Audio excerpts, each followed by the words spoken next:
Alors, merci d'être ici. Donc, moi, je suis Claire Barvou, architecte de formation, et je travaille pour l'association Betocib. Et nous organisons depuis plus de 12 ans des conférences à la Maison de l'Architecture. Et nous organisons 2 concours. Alors, j'ai pas la petite...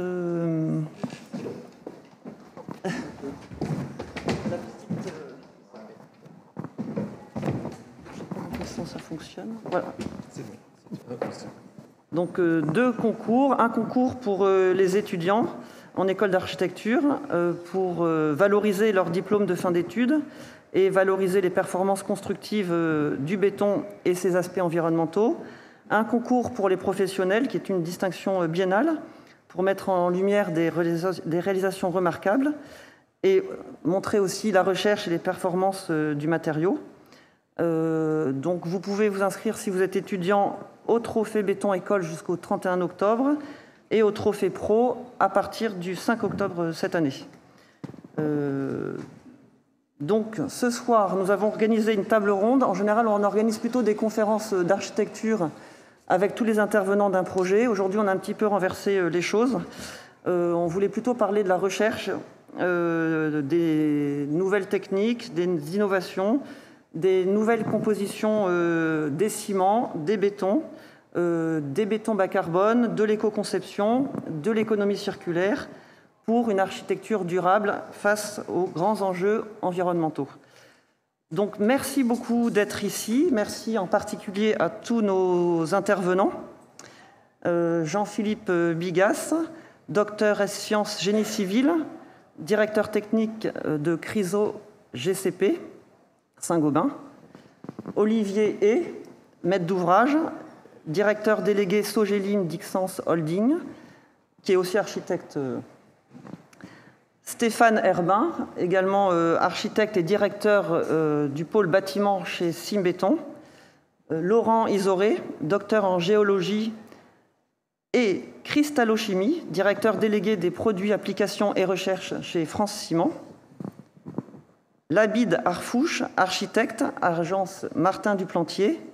Nora Léchour, ingénieure matériaux, Cemex Matériaux. Suzanne Lethierry, ingénieur matériaux et process au CERIB. Bruno Peretti, chez Guard Industrie. Et Étienne Tricot, architecte-ingénieur, président de notre association. Donc je laisse Étienne vous dire un petit mot et puis nous donnerons la parole à nos intervenants. Et bien sûr, vous pourrez échanger et poser des questions si vous en avez, c'est l'objectif.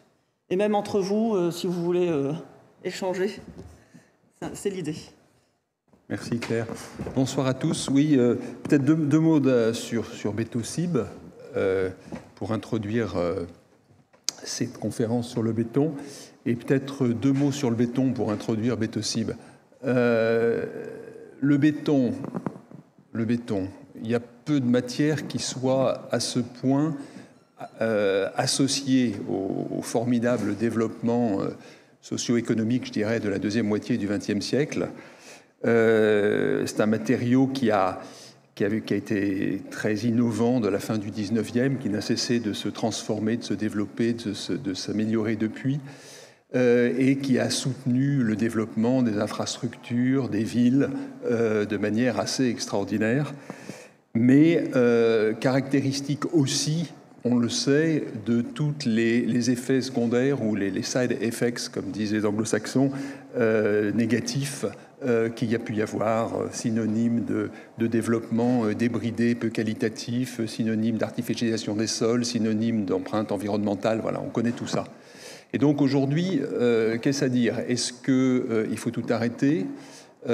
C'est pas l'idée qu'on a dans l'association Betocib, c'est que le béton a encore un usage, certes différent de celui qu'il a eu pendant les 50 ou 100 dernières années, mais un vrai usage lié à ses multiples qualités, qu'elles soient plastiques, architecturales, qu'elles soient sur ses caractéristiques de durabilité, ses caractéristiques acoustiques, ses caractéristiques thermiques. Et donc, l'objectif poursuivi par notre association, qui est, je crois, la seule qui réunisse finalement toute la filière, les architectes, des ingénieurs, des entreprises du BTP, des fabricants, des fabricants de matériaux, des labos de recherche. Cette association a pour vocation de promouvoir ce que j'appellerais en une phrase la bonne architecture en béton. Alors une fois qu'on dit ça, qu'est-ce qu'on met derrière ?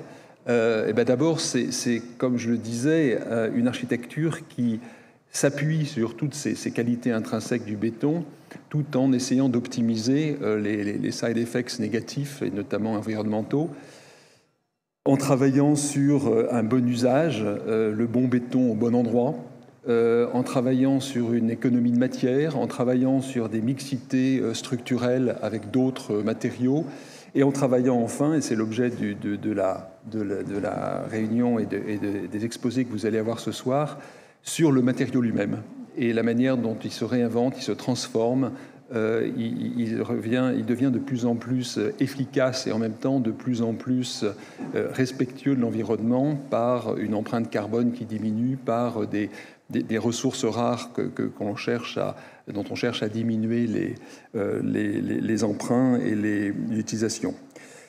Donc ce soir, pour vous en parler, comme l'a introduit Claire, un certain nombre de spécialistes dans les différents domaines qui touchent à la composition même du béton, donc des ciments, des adjuvants, et qui vont vous dire où on en est très précisément aujourd'hui.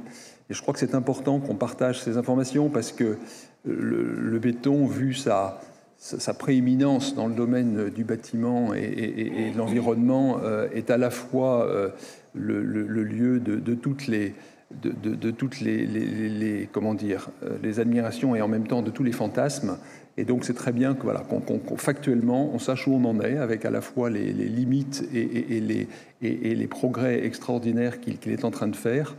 Et que vous puissiez en repartir avec donc des idées plus claires sur ce sujet un peu technique. Alors est-ce que c'est pour ça qu'on a un peu moins de personnes dans la salle que quand on parle du résultat du trophée béton? Je ne sais pas, mais en tout cas merci beaucoup d'être là et je suis sûr que vous ne regretterez pas cette soirée qui va être très très riche avec les différentes interventions. Et merci beaucoup à tous les intervenants qui sont venus là ce soir. Merci Étienne. Étienne, tu peux rester là. Donc sachez que cette conférence est filmée et sera diffusée sur tous nos réseaux, donc vous pourrez la revoir ou ceux qui ne sont pas là pourront aussi la voir. Et que ces conférences sont organisées donc avec Simbéton, l'École française du béton et la Maison de l'Architecture qui est notre partenaire depuis 12 ans. Donc nous allons commencer avec Stéphane Herbin et Laurent Isabelle.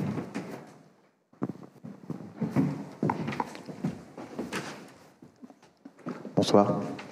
Merci Claire, merci Étienne aussi d'avoir pu nous offrir cette tribune pour évoquer le parcours selon le cycle de vie finalement, puisqu'on va partir du matériau jusqu'au projet et à l'opération, et ça c'est un beau parcours.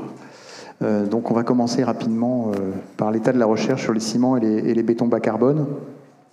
Et auparavant, donc, comme vous le savez sans doute, le ciment est le composant principal aujourd'hui du béton.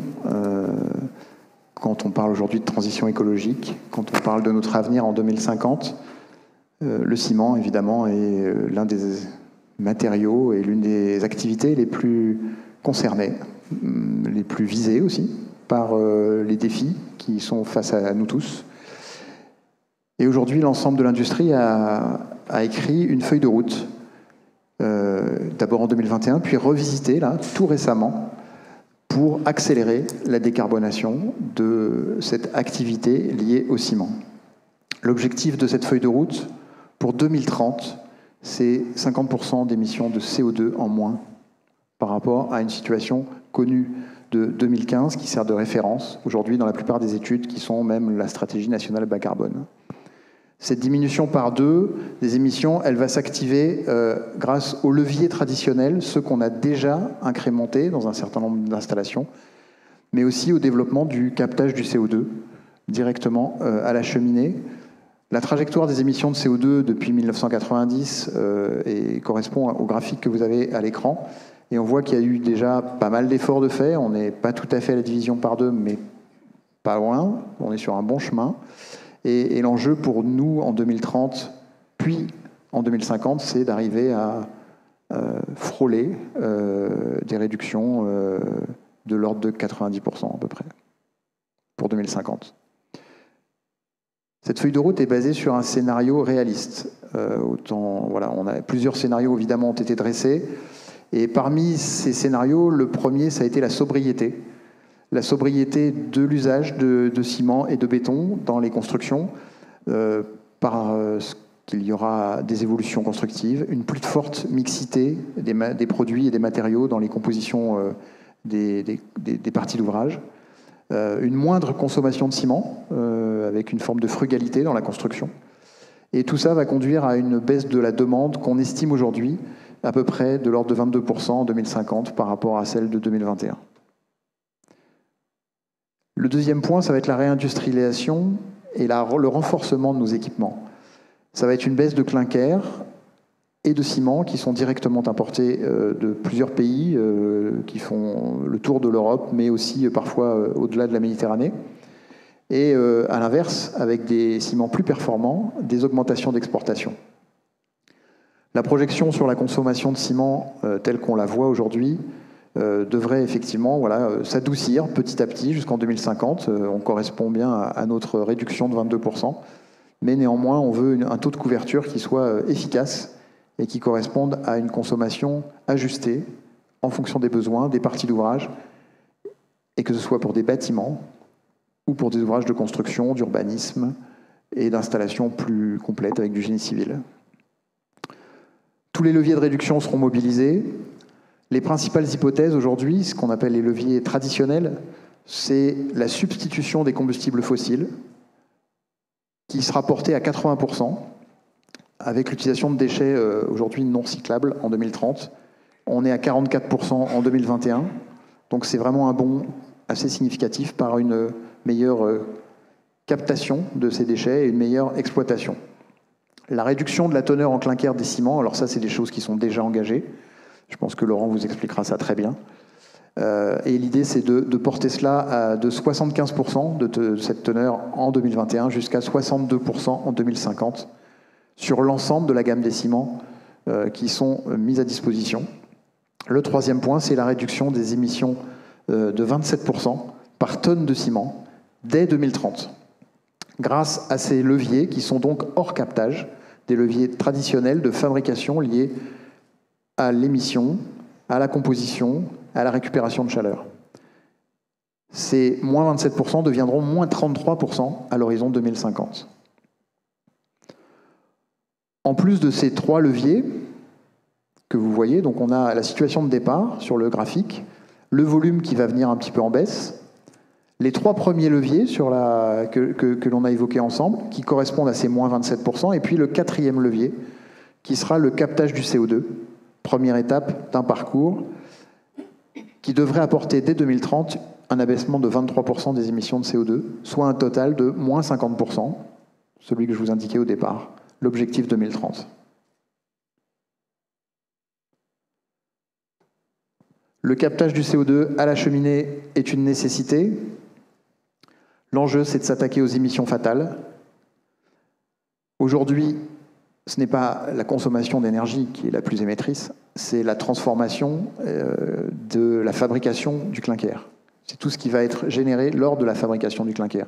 C'est les 2/3 des émissions de CO2 qui sont liées à ces processus de fabrication.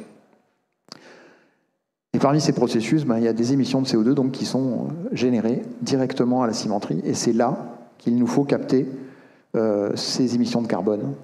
Ces émissions de carbone qui sont dans une analyse de cycle de vie telle qu'elle est menée aujourd'hui dans les méthodologies courantes qui permettent de faire à la fois les FDES, les fiches environnementales, mais aussi les applications réglementaires comme la RE 2020, qui sont composées d'une partie d'origine non biogénique et d'une partie d'origine biogénique. Donc il y aura une amélioration qui va s'opérer petit à petit et augmenter la capture de CO2 dans les volumes annuels. Laurent, je te cède la parole parce que maintenant on va rentrer dans le dur. Merci beaucoup Stéphane. En effet, il me revient la difficile tâche de vous emmener au sein de la matière sans vous y perdre. Et je vais faire ça à travers deux personnalités que vous connaissez sûrement. La première, c'est un visionnaire. C'est Jérôme Stubler, qui était à l'époque directeur général de Vinci Construction. Et au 8e congrès international du VDZ, qui est l'association cimentière allemande, donc en 2018, il nous a donné sa vision de constructeur. Et pour résumer, il nous a dit, pour rester compétitif en tant que constructeur, nous avons besoin de béton avec moins de ciment et fait avec des ciments avec moins de clinker. Donc, comme vous avez vu, la phrase qui est tombée de haut en bas, c'est tombé un petit peu comme une assertion qui nous a un petit peu surprise et qui a jeté un petit peu un pavé dans la mare. La deuxième personne qui va répondre à la question, Stéphane en a parlé tout à l'heure, c'est 2050.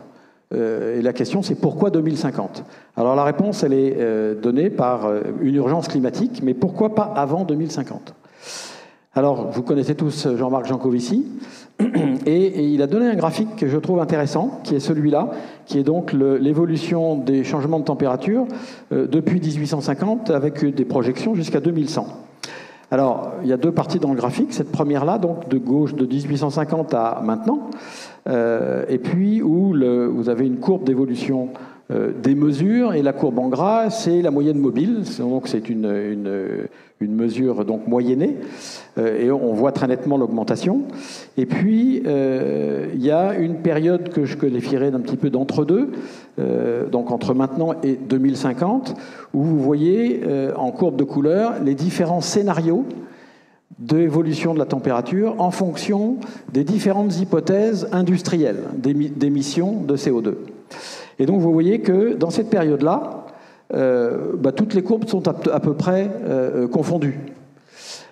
Mais qu'après 2050, il y a une divergence extrêmement nette. Donc on passe de la courbe rouge qui, elle, donne des augmentations de température en nette augmentation, à la courbe jaune qui va même jusqu'à une diminution des augmentations de température. Ça a l'air de rien, mais qu'est-ce que ça veut dire ? Ça veut dire que les jeux sont faits aujourd'hui. Les jeux sont faits. C'est-à-dire que si on veut rejoindre la courbe jaune à partir de 2050, c'est maintenant qu'il faut le faire. C'est pas demain, mais c'est vraiment maintenant. Donc l'urgence climatique, elle est là. Et vous voyez que si on regarde un peu plus finement le diagramme, même à partir de 2035, on va commencer à avoir des sérieuses difficultés, en tout cas en termes d'augmentation de température. Donc voilà un petit peu le scénario. Et donc il y a urgence à réduire nos émissions de CO2.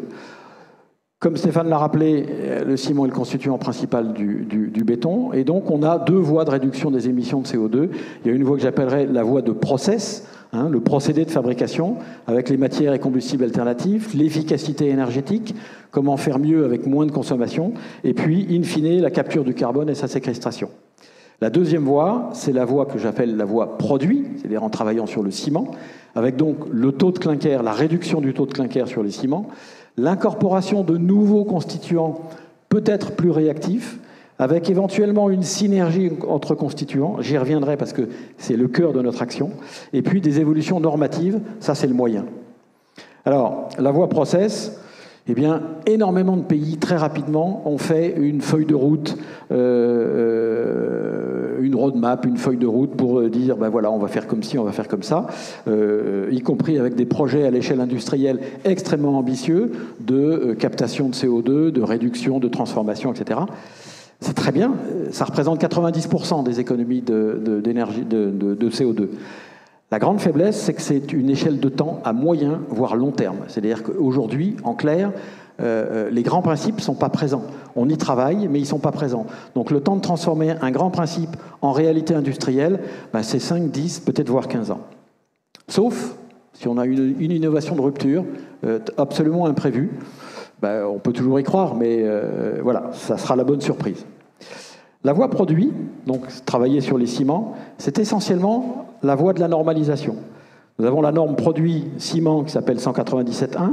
On vient, là, depuis 2021, d'éditer une nouvelle norme 197 partie 5 pour intégrer, et on le verra tout à l'heure, des nouveaux constituants, la norme 187.6, qui est en cours d'édition.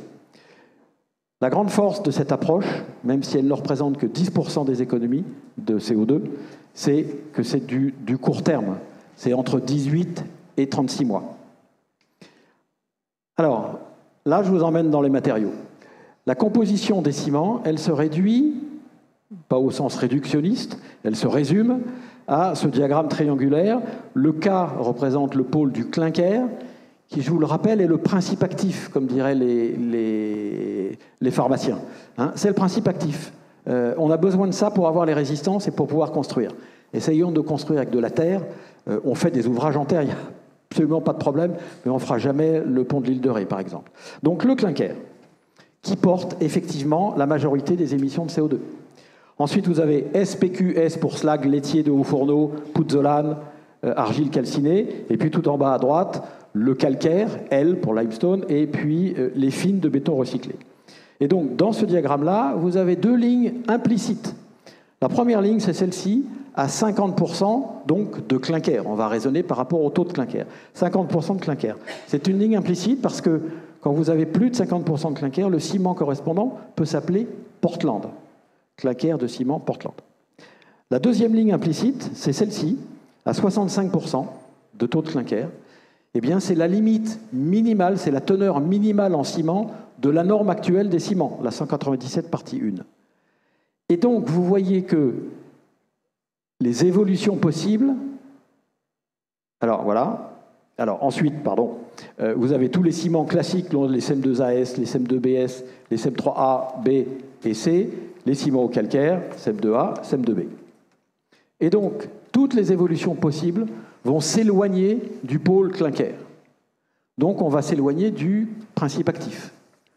Donc, en s'éloignant du principe actif, il va bien falloir trouver ce qu'on appelle un substitut pour pouvoir compenser la baisse de produits actifs pour pouvoir construire. Alors, comment on y arrive ?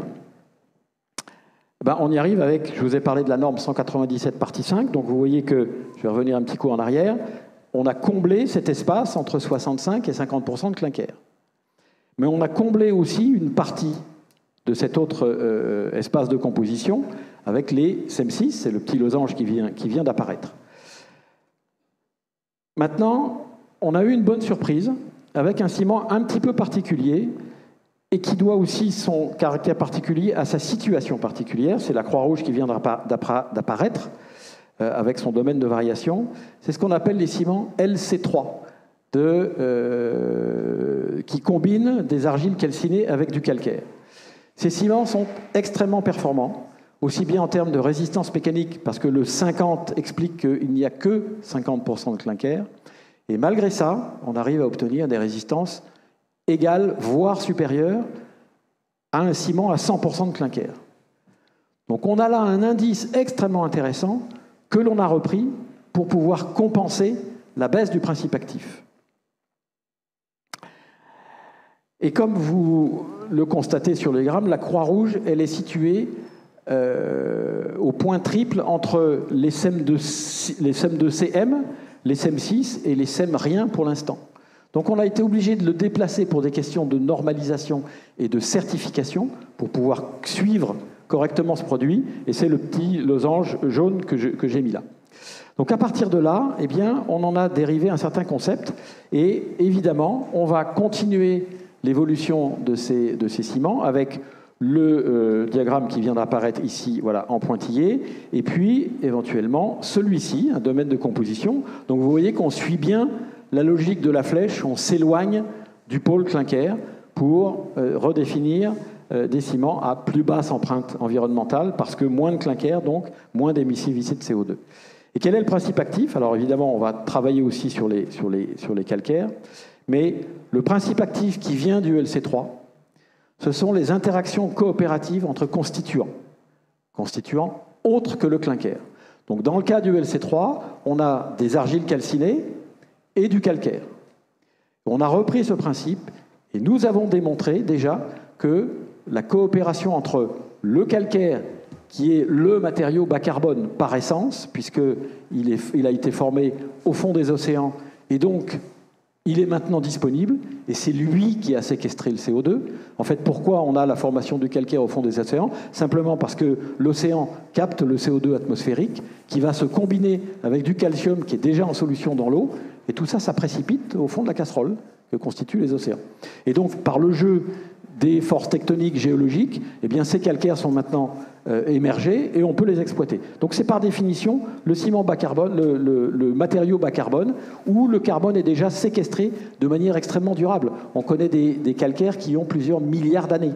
Donc c'est effectivement durable. Et donc à partir de là, on a vérifié qu'effectivement le calcaire va pouvoir réagir avec les argiles calcinées, certes, mais avec le laitier également, avec les pouzzolanes également.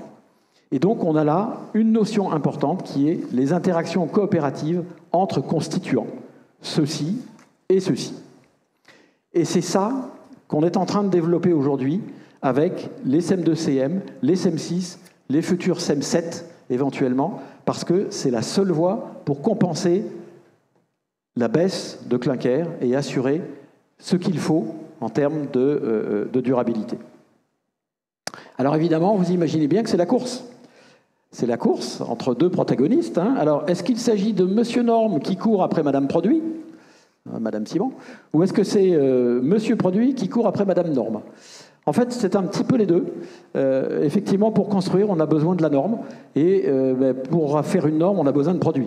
Donc voilà, on a cette interaction qui est extrêmement... oui, 2 minutes, ça va être dur. On a cette interaction qui se produit, et on travaille effectivement d'arrache-pied. Alors, quelle est la disponibilité maintenant, quel est l'état des lieux de la disponibilité des ciments bas clinker, donc basse teneur environnementale? Donc, je vous disais tout à l'heure, la norme 197.5 a été publiée en mai 2021, et donc c'est ce que vous donne ce diagramme. Donc, vous avez en bleu la diminution de la teneur de la disponibilité des SEM1, donc 100% de clinker. Donc, il y a bien une tendance qui s'est amorcée. En gris, vous avez l'augmentation des SEM6, et en orange, l'augmentation des SEM2CM. Donc vous voyez qu'entre 2021 et 2023, et ces données sont à date, c'est-à-dire que ça correspond à la dernière réunion du comité de certification des ciments du mois de juin, donc on a vraiment décollé en termes de mise à disposition sur le marché de ces produits à teneur réduite en clinker. Donc un repli sur les SEM1, une croissance forte des SEM2CM, et une arrivée des SEM6 qui vont probablement avoir la même tendance. Voilà pour le côté des ciments. Sur le côté des bétons, c'est essentiellement la durabilité que je qualifie d'être en partage. Donc la formulation des bétons va reprendre un petit peu la même chose en termes de ce qu'on appelle de proportion des constituants. Donc vous avez ici une relation entre la surface de mouture, la surface spécifique et la taille des particules. Et évidemment, plusieurs paramètres vont rentrer en ligne de compte. La combinaison des matériaux avec les interactions entre constituants pour la réduction du clinker. L'intégration des sables et des graviers de béton recyclé dans ce qu'on appelle le squelette granulaire. Et enfin, la réduction des rapports ressourcés et une adjuvantation adaptée pour avoir une performance et des propriétés d'usage qui restent conformes à ce qu'on attend aujourd'hui pour pouvoir continuer à construire. Et la question de la durabilité, elle se pose. C'est à la fois bien évidemment les questions classiques, corrosion des armatures, des réactions au gel-dégel, des attaques chimiques. Et pour ça, il y a un certain nombre de guides qui ont été mis en place depuis les années 2000-2004. Durabilité des bétons, la maîtrise. Voilà. Et puis un dernier ouvrage qui s'est mis en place. Et pour finir, je vais revenir au ciment avec un certain nombre de constats. C'est-à-dire que la durabilité, c'est une dimension qui est extrêmement longue à acquérir. On a besoin d'essais qui peuvent durer jusqu'à 2 ans. Pourquoi ? Parce qu'on a vraiment besoin, en termes de responsabilité, de pouvoir assurer une durabilité dans tous ces contextes un petit peu difficiles. Et donc, la composition des ciments sera toujours maîtrisée, mais leur traçage va devenir complexe. Imaginez, je vous parle des argiles calcinées, demain on pourra sûrement faire du ciment avec du verre recyclé, le verre que vous mettez dans les bacs de recyclage. On va pouvoir utiliser d'autres types de laitiers. Voilà, tout ça, ça participe à l'économie circulaire Comment va-t-on pouvoir tracer la composition de ces constituants? C'est extrêmement difficile. Et donc, il y a une manière de faire qui commence à prendre son essor, c'est l'approche performantielle sur les ciments hydrauliques. Et donc, il y a un comité technique européen que je co-préside, qui a décidé de prendre en charge cette nouvelle approche pour essayer, sinon de résoudre le problème, du moins de dégrossir cette question de la durabilité, de manière à pouvoir alléger le plus possible et gagner le plus possible de temps sur les études de durabilité. Et je conclurai là-dessus en disant, il y a une urgence climatique, on a besoin d'accélérer, c'est le maître mot en ce moment. Chez nous, 28 jours, c'est 28 jours, et on ne peut pas l'avoir en 7 jours. Donc la seule manière d'accélérer, c'est d'anticiper. Et c'est ce que je voulais vous faire passer ce soir comme message. Merci beaucoup de votre attention.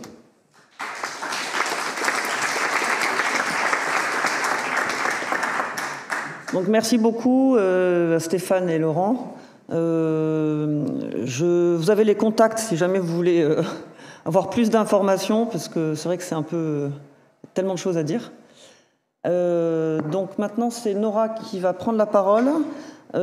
Juste avant, si tu peux faire passer la slide. En fait, j'ai juste montré 2 cartes, parce qu'on va parler du béton coulé en place, et puis on va parler de la préfabrication. Et je voulais juste montrer 2 cartes pour montrer le maillage au niveau du territoire des sites de production et du BPE et de la préfa. Voilà, pour montrer que toute la France était équipée et qu'il y avait très peu de distance entre un chantier et le fournisseur de béton, qu'il soit préfa ou BPE. Merci. Donc Nora, à toi la parole. Merci Claire.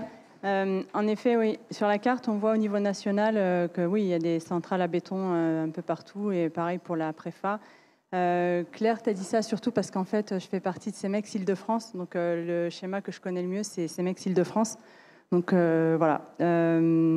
Oui, là, vraiment ici. Merci. Du coup, merci à Claire, merci à Étienne de m'avoir invité pour la présentation. Donc, bon, moi je vais parler du système que je connais le mieux, donc c'est CEMEX. Donc on est producteur de béton et de granulats en France, dans le sud et dans le nord. En Île-de-France, notre maillage nous permet de répondre au mieux aux chantiers de manière le plus locale possible. Donc vous voyez en fait en bleu c'est le fleuve. Donc on voit historiquement toutes nos installations, mais pas pour le coup pas que pour CEMEX, mais pour tous les producteurs de béton.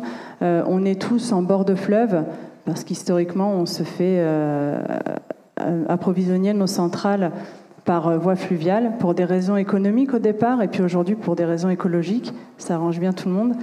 Voilà. Donc aussi, on est au plus près des chantiers. En fait, on voit le maillage, nous, et puis nos confrères aussi. On arrive à avoir à chaque fois une centrale pas très très loin d'un chantier. Si c'est pas nous, ça va être un confrère. Quoi qu'il en soit, prendre toujours la centrale à béton la plus proche. En termes d'exigences environnementales, en fait, les acteurs de la construction sont de plus en plus exigeants avec nous, avec tout le monde. Donc, on est obligé de s'aligner tous ensemble derrière l'UNICEM et d'être à la hauteur des exigences qui nous sont demandées. Donc, ça passe par différents efforts. La réduction des émissions de carbone, on en a entendu parler pas mal là, grâce à mes collègues, au niveau du ciment, mais pas que. On préserve l'eau, on fait différentes actions, et entre autres l'économie des ressources naturelles, donc l'économie des ressources des granulats, donc qui se traduit chez nous par le recyclage en fait des bétons de démolition. Donc on a chez nous en fait chez CEMEX on a donc une plateforme à Gennevilliers qui est une plateforme multi-services. Donc on récupère les déblais de chantier. On récupère aussi les retours béton, parce que parfois on livre du béton sur chantier, mais en fait il est refusé, donc les toupies reviennent à charge. Bien sûr, on ne le replace pas sur un autre chantier, donc on récupère ce béton-là, on le fait sécher, on le concasse. Ça nous donne du béton recyclé.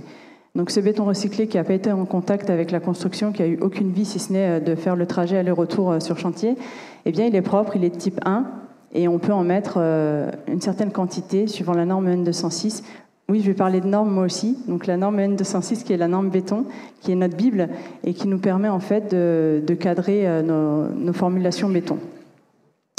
Donc pour revenir au recyclage béton, donc vous avez de la démol, donc des bétons de démolition.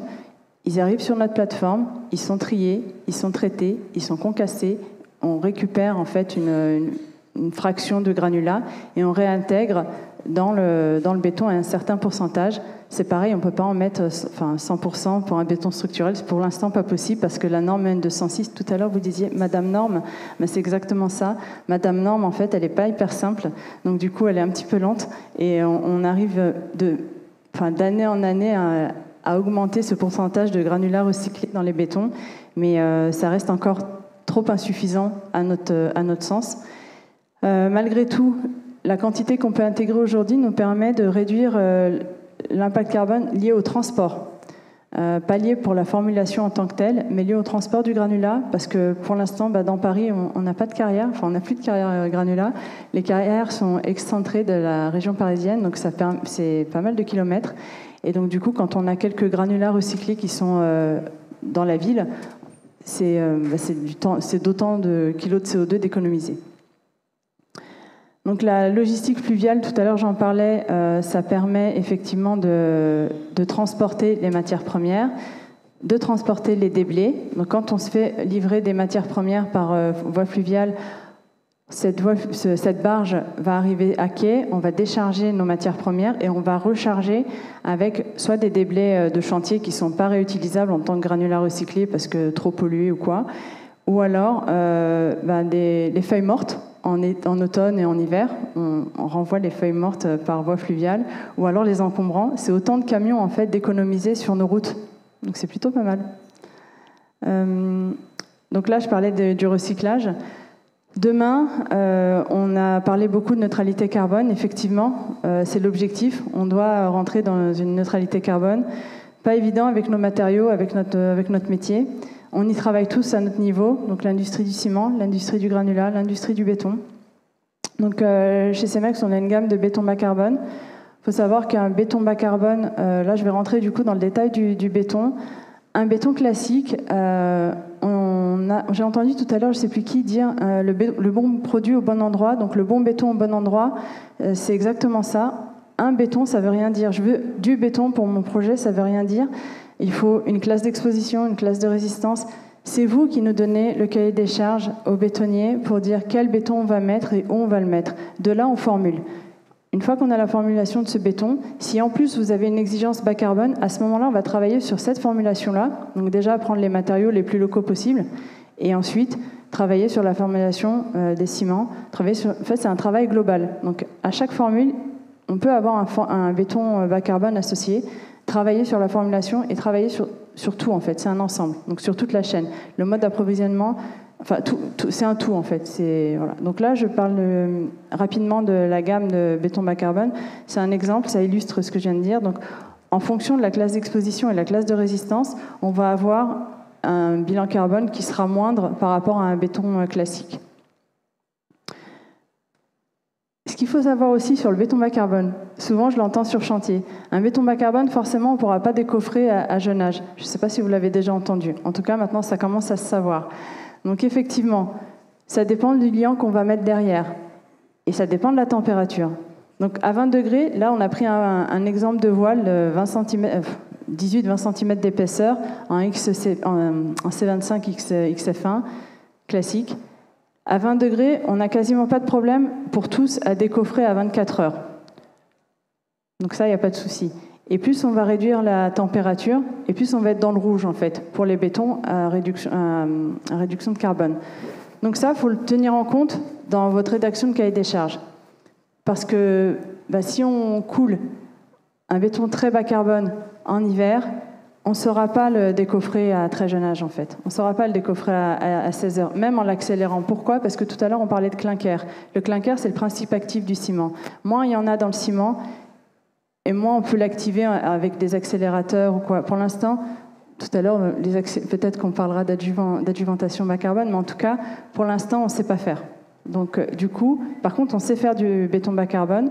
on sait faire plein de choses. Simplement, il faut prendre en compte le planning de chantier. Il faut prendre en compte tout ça et il faut prendre en compte du coup la température et le délai de décoffrage. Voilà. Donc, si vous avez des questions, vous pourrez me les poser après. Ensuite, j'ai pris un exemple sur une unité de production de Port-Victor. Donc pour un même béton, pour un C25 XC1 G3. Donc C25, c'est la résistance. 25 MPa à 28 jours. XC1, c'est la classe d'exposition. Donc à quoi va être exposé le béton. G3, c'est un code interne, c'est juste pour dire que le diamètre maximal du granulat est de 20 mm. Okay, et en fonction... Non, mais j'explique pour que ce soit clair. Et en fonction de ce qu'on a comme formule, pour le même béton, en fait, en fonction du liant qui va être utilisé, on ne va pas avoir le même poids carbone pour la formule. Donc, en C1, ça veut dire que c'est un CEM1. En C2, c'est un CEM2. Tout à l'heure, on a eu un petit cours sur les ciments, donc normalement, vous maîtrisez maintenant. Ensuite, d'un CEM2 à un Vertua classique, donc dès qu'on commence, si on nous demande juste un béton C25 en CEM2, on aura une valeur. On ne va pas agir nécessairement sur le mode de transport des matériaux ou le choix des matériaux. Dès lors qu'on nous dit, attention, sur ce projet-là, il faut avoir telle valeur de CO2 à ne pas dépasser. Encore une fois, c'est vous qui nous donnez en fait la valeur cible de CO2 à ne pas dépasser. À ce moment-là, nous, on va faire un travail de formulation pour l'atteindre. Et donc, du coup, de là, on peut faire un effort pour la même formule et arriver jusqu'à 98 kg de CO2 par mètre cube. Donc ça, c'est important. C'est vous qui nous donnez le cahier des charges de savoir la classe d'expo, la classe de résistance et le kilo de CO2 à ne pas dépasser, en fait. Voilà. Merci.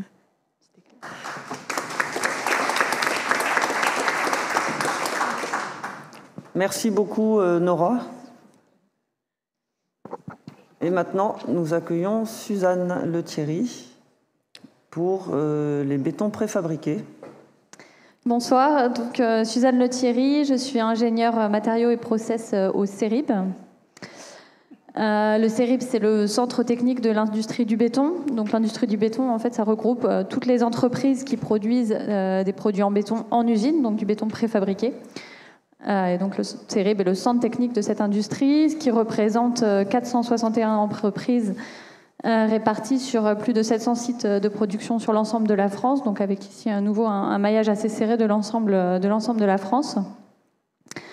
Le CERIB, en tant que centre technique, a vocation à appuyer l'industrie du béton, à assurer la qualité de ses produits, à développer de nouvelles solutions pour suivre les évolutions qui sont nécessaires à l'heure actuelle. Et donc, comme on en parle depuis tout à l'heure, une des principales évolutions qui ressort est la nécessité de réduire l'empreinte carbone des bétons. Et c'est un petit peu là-dessus que j'ai axé ma présentation, avec tout d'abord un premier graphique qui représente la répartition des facteurs d'impact sur le réchauffement climatique issu de l'analyse de cycle de vie d'un exemple de produit en béton, ici un panneau architectural en béton à isolation intégrée. Donc ce qui ressort effectivement, c'est que sur ce panneau, sur l'ensemble de son cycle de vie, le principal impact sur l'environnement provient des matières premières, à commencer par le ciment, qui dans le cas classique va être un ciment à forte teneur en clinker. On notera aussi que les aciers, donc les armatures du béton, représentent un impact non négligeable. Ici, on est à 14%. Un isolant polyuréthane aussi qui est intégré dans ce produit, qui est le panneau architectural à isolation intégrée, représente également 15%. Finalement, les autres constituants, par exemple les granulats, représentent une part assez faible, puisqu'on a 5% pour les autres constituants. Le transport, la mise en œuvre sont également des proportions assez faibles. On notera quand même un point à moins 5% durant la vie en œuvre du produit qui correspond à la carbonatation du béton. C'est-à-dire que le béton a cette capacité à absorber du CO2 pendant sa durée de vie, donc ce qui permet de réduire finalement sur l'ensemble du cycle de vie un petit peu le total des émissions de CO2. Donc on a déjà pas mal parlé de la façon de réduire finalement l'empreinte carbone via l'utilisation de ciment plus bas carbone. On voulait aussi axer cette présentation sur d'autres solutions, sur d'autres leviers, parce que finalement, voilà, pour réduire l'empreinte carbone des ouvrages en béton, Ça va aussi passer par l'utilisation d'une quantité moins importante de béton dans un ouvrage en béton, en optimisant l'utilisation de ce béton et en utilisant ses capacités au maximum. Ça passe bien sûr par la réduction du dosage en ciment, ou du moins du dosage en clinker, l'utilisation de liants avec moins d'émissions de carbone, éventuellement, dans le cas échéant, par exemple, dans le cas du panneau architectural, ça peut être l'optimisation du choix des aciers ou de l'isolant pour réduire l'empreinte carbone d'un produit complet. Donc les différentes solutions dont on va parler vont finalement se situer au-delà du seul aspect matériaux, aussi à l'échelle de l'ouvrage, à l'échelle du système constructif, à l'échelle également des procédés de fabrication, parce que finalement, dans l'industrie du béton, on dispose d'un certain nombre de procédés qui finalement peuvent aider justement à l'utilisation de béton plus bas carbone. Et puis bien sûr l'échelle du matériau, mais on en a déjà parlé, je ne m'attarderai pas sur le sujet. Donc je vais vous présenter quelques exemples issus de l'étude de 2 bâtiments, un bâtiment de logement collectif et un bâtiment de bureau, donc avec quelques simulations qui ont pu être faites sur des solutions visant à réduire l'empreinte carbone de ces ouvrages en béton, en commençant par économiser de la matière dès la conception, par exemple en réduisant les sections. Alors ça peut être par exemple réduire les sections des voiles béton. Dans un des cas présentés ici, la réduction de l'épaisseur de 1 cm permet de réduire 6% de leur empreinte. Ça peut être la réduction de la section des poteaux aussi au fil des étages, qui peut permettre de réduire également de la matière. Et donc, par exemple, ici, dans l'exemple de l'immeuble de bureau, en réduisant la section tous les 3 étages, on obtenait une réduction de l'empreinte carbone des poteaux de 23%. On peut également optimiser le choix des classes d'exposition en choisissant les classes d'exposition adaptées aux différents produits, aux différents positionnements dans l'ouvrage. Puisque finalement, en fonction de la classe d'exposition retenue, l'enrobage pourra être réduit, ce qui permettra de réduire la quantité de béton final. La seconde échelle présentée ici est l'échelle du choix des systèmes constructifs. Par exemple, lorsque c'est possible, si on peut passer de voiles à des systèmes poteau-poutre, on peut avoir un gain carbone de l'ordre de 15 à 25%. À nouveau, dans le cas où c'est possible de passer par exemple à des solutions de blocs béton pour des voiles à la place de voiles pleins, des simulations peuvent montrer qu'on peut atteindre une réduction de 65% de l'empreinte carbone par rapport à un voile plein, ce qui est tout à fait notable comme réduction, ou par exemple le passage d'une dalle pleine à une dalle alvéolée. Donc voilà, tout le principe d'utiliser uniquement le béton nécessaire, la quantité de béton nécessaire à la destination dans l'ouvrage. Une autre solution va être une meilleure utilisation du matériau. Par exemple, on peut imaginer d'augmenter la résistance du béton, donc utiliser un matériau plus résistant qui va permettre d'avoir finalement, pour la même capacité dans l'ouvrage, d'avoir une section un petit peu plus faible.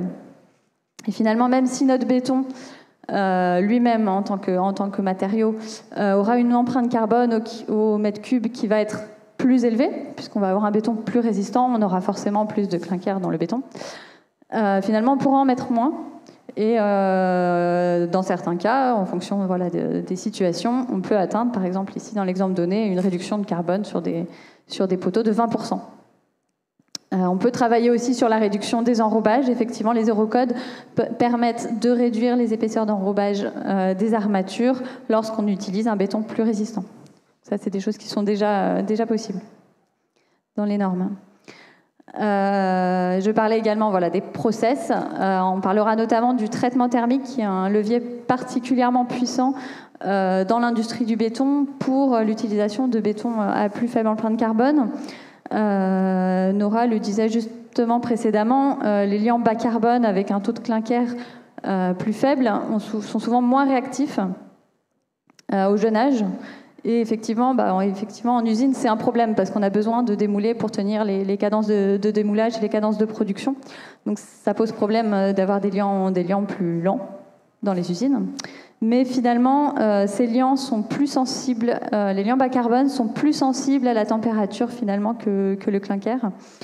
Les différentes expérimentations ont montré que le traitement thermique est particulièrement efficace pour améliorer la résistance au jeûnage et permettre le démoulage des produits rapidement. Et on notera aussi que ce traitement thermique, bien sûr, lui-même nécessite une énergie, donc apporte une empreinte carbone supplémentaire, mais finalement, l'énergie nécessaire à l'application de ce traitement thermique est quasiment négligeable par rapport au gain carbone qu'on peut faire en travaillant sur la nature du liant. Au niveau des procédés, on peut parler également de la précontrainte, qui permet d'avoir des structures plus résistantes et qui peut permettre d'alléger les produits ou d'augmenter les portées. On peut parler aussi de l'évolution sur les produits, donc c'est un sujet sur lequel également on travaille pour améliorer les produits. Par exemple, ici on a l'exemple des blocs de maçonnerie. Donc les blocs de maçonnerie traditionnels sont posés à joint épais, avec à peu près 1 centimètre de joint entre chaque bloc. Si on passe sur des blocs à joint mince, avec un joint de quelques millimètres d'épaisseur, on va avoir beaucoup moins de mortier de pose et finalement on va avoir un gain carbone sur l'ensemble de la structure en maçonnerie de 25%. Donc, ce qui est tout à fait notable avec une évolution finalement assez simple du produit. Pour terminer ma présentation, je voulais vous présenter ce projet qui est le projet démonstrateur Olympie. C'est une résidence en construction actuellement à Chartres, qui est un bâtiment un petit peu démonstrateur justement des capacités de l'industrie du béton à utiliser des produits, à proposer des produits décarbonés et incluant également des granulats de béton recyclés. Donc sur cet immeuble, il est prévu des escaliers, des prédales, des appuis de fenêtres, des prémurs et des blocs de maçonnerie qui intègrent des ciments plus bas carbone, notamment des CEM4, et également des granulats recyclés. Ce sont des entreprises locales qui travaillent, et notamment les granulats recyclés sont issus de la démolition des bâtiments qui étaient sur place et qui sont traités par une plateforme de démolition présente à Chartres. Donc tout ça, c'est très local. Avec également dans ce projet une partie de granulats recyclés qui sont utilisés, qui sont carbonatés, c'est-à-dire que les granulats recyclés sont soumis à un traitement au CO2 pour justement absorber du CO2 et réduire ainsi l'empreinte carbone globale de l'ouvrage. Donc voilà pour ma présentation. L'essentiel est de se souvenir qu'effectivement il y a des solutions qui existent aujourd'hui pour la réduction de l'empreinte carbone des produits en béton et des ouvrages en béton, que ce soit en regardant à la fois à l'échelle de l'ouvrage, des produits, du matériau. Et en combinant toutes ces solutions, on peut arriver à des ouvrages en béton performants. Il est important, pour bien prescrire une performance carbone d'un béton dans un ouvrage, de ne pas uniquement regarder l'empreinte carbone au mètre cube de notre béton, mais également sa fonction dans l'ouvrage et l'unité fonctionnelle par rapport à la partie d'ouvrage concernée, de façon à travailler aussi sur les aspects dimensionnement de la structure.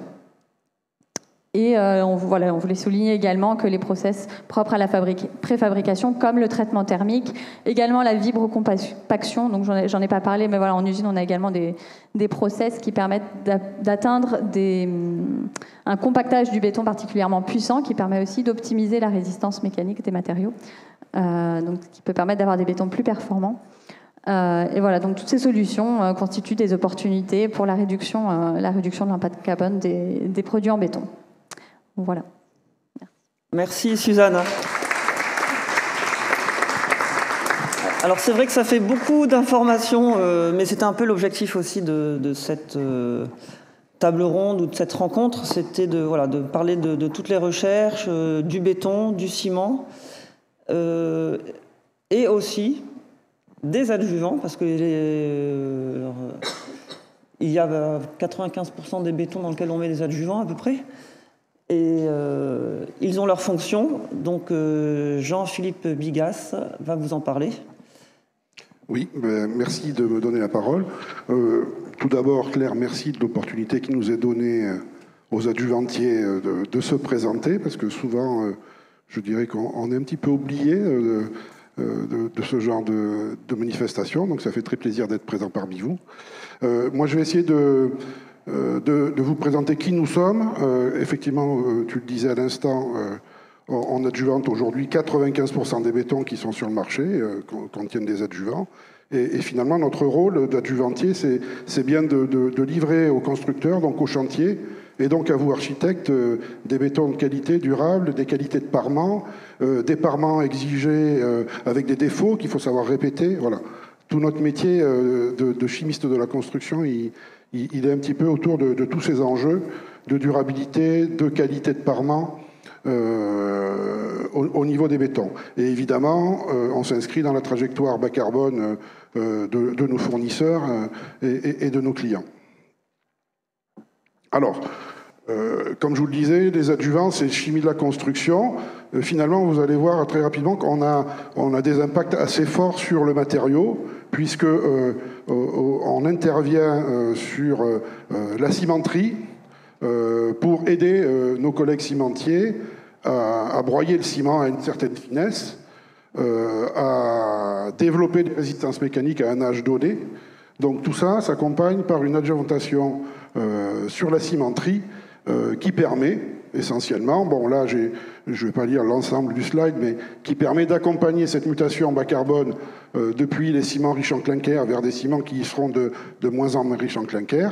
Donc on a cette capacité à fournir des produits pour améliorer les performances du matériau et surtout diminuer son impact carbone. Alors comment on fait? Tout simplement, on va essayer à performance égale, par une adjuvantation, économiser des points de clinker, c'est-à-dire 1% de clinker gagné sur la formule du ciment, ça va se transformer immédiatement en un certain nombre de tonnes de CO2 qui sont économisées à l'année. Donc ça permet, par l'adjuvantation et la formulation du ciment, de pouvoir accompagner cette trajectoire vers le bas carbone. Donc ça, c'est des actions qu'on peut avoir au niveau du ciment, proprement dit. Donc il y a un certain nombre de marques dédiées qui accompagnent tout ça. Bon, on ne va pas s'attarder dessus. Et je voudrais vous parler d'un autre endroit où nous avons, adjuvantier, eu une action relativement forte, je dirais. C'est qu'on intervient donc systématiquement dans 95% des bétons pour améliorer les qualités du matériau à la livraison sur le chantier, en termes de fluidité notamment, en termes de maintien de cette fluidité pendant un temps donné. Donc ce sont les actions principales que l'on peut faire, notamment par l'utilisation des superplastifiants. Et donc le défi aujourd'hui qui est face à nous, c'est la multiplication des liants dits bas carbone, donc avec des produits qui sont différents de ce que l'on connaissait précédemment, notamment avec la baisse du clinker. Donc le défi que l'on a, c'est d'accompagner les cimentiers sur la réactivité de leurs matériaux pour pouvoir garantir des performances mécaniques au jeune âge. Également de fournir des produits, on va appeler des produits robustes, qui permettent d'absorber les éventuelles variations au niveau des matières premières constitutives du béton. Donc ce sont parmi les exemples. Et puis surtout, de toujours, comme on l'a toujours fait d'ailleurs, de permettre de réduire la quantité d'eau dans les bétons de manière à accompagner les performances mécaniques. Donc au jour d'aujourd'hui, on est en train de développer des concepts d'accompagnement en termes de fluidification, mais aussi d'accélération, puisque mes collègues l'ont dit précédemment, nécessairement les bétons bas carbone sont un petit peu moins réactifs, enfin les liants constitutifs des bétons bas carbone, donc nécessairement il faut accompagner avec une chimie adaptée les performances de montée en résistance. Donc ça c'est dans la gamme des accélérateurs de prise ou du durcissement que l'on peut avoir une action. Juste avant de finir, vous citez un autre exemple d'action qui contribue également d'une manière globale à l'amélioration de l'empreinte carbone des bétons. C'est qu'on met au point des adjuvantations qui permettent d'utiliser des matériaux dits de moindre qualité. On a parlé des granulats recyclés, mais on peut citer également des sables qui sont plus complexes que les sables classiques que l'on peut utiliser historiquement dans les bétons. Donc on met à disposition également des produits dans cette filière-là pour pouvoir utiliser des matériaux locaux, donc de facto entraîner une diminution de l'empreinte carbone liée au transport de ces matières premières vers les centres de production des bétons.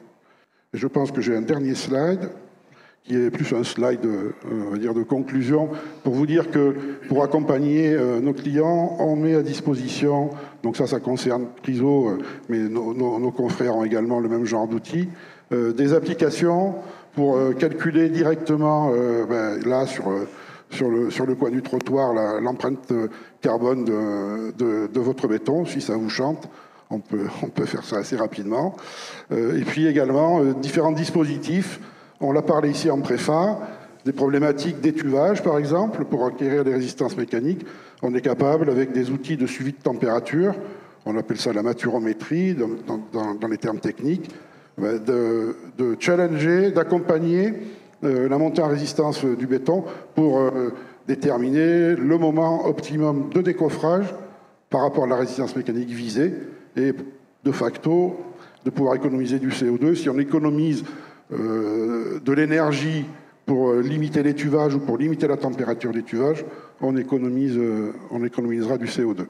Voilà très rapidement ce que je pouvais dire sur le métier d'adjuvantier et notre rôle dans cette filière et dans cette trajectoire de décarbonation des bétons. Merci. Merci beaucoup Jean-Philippe.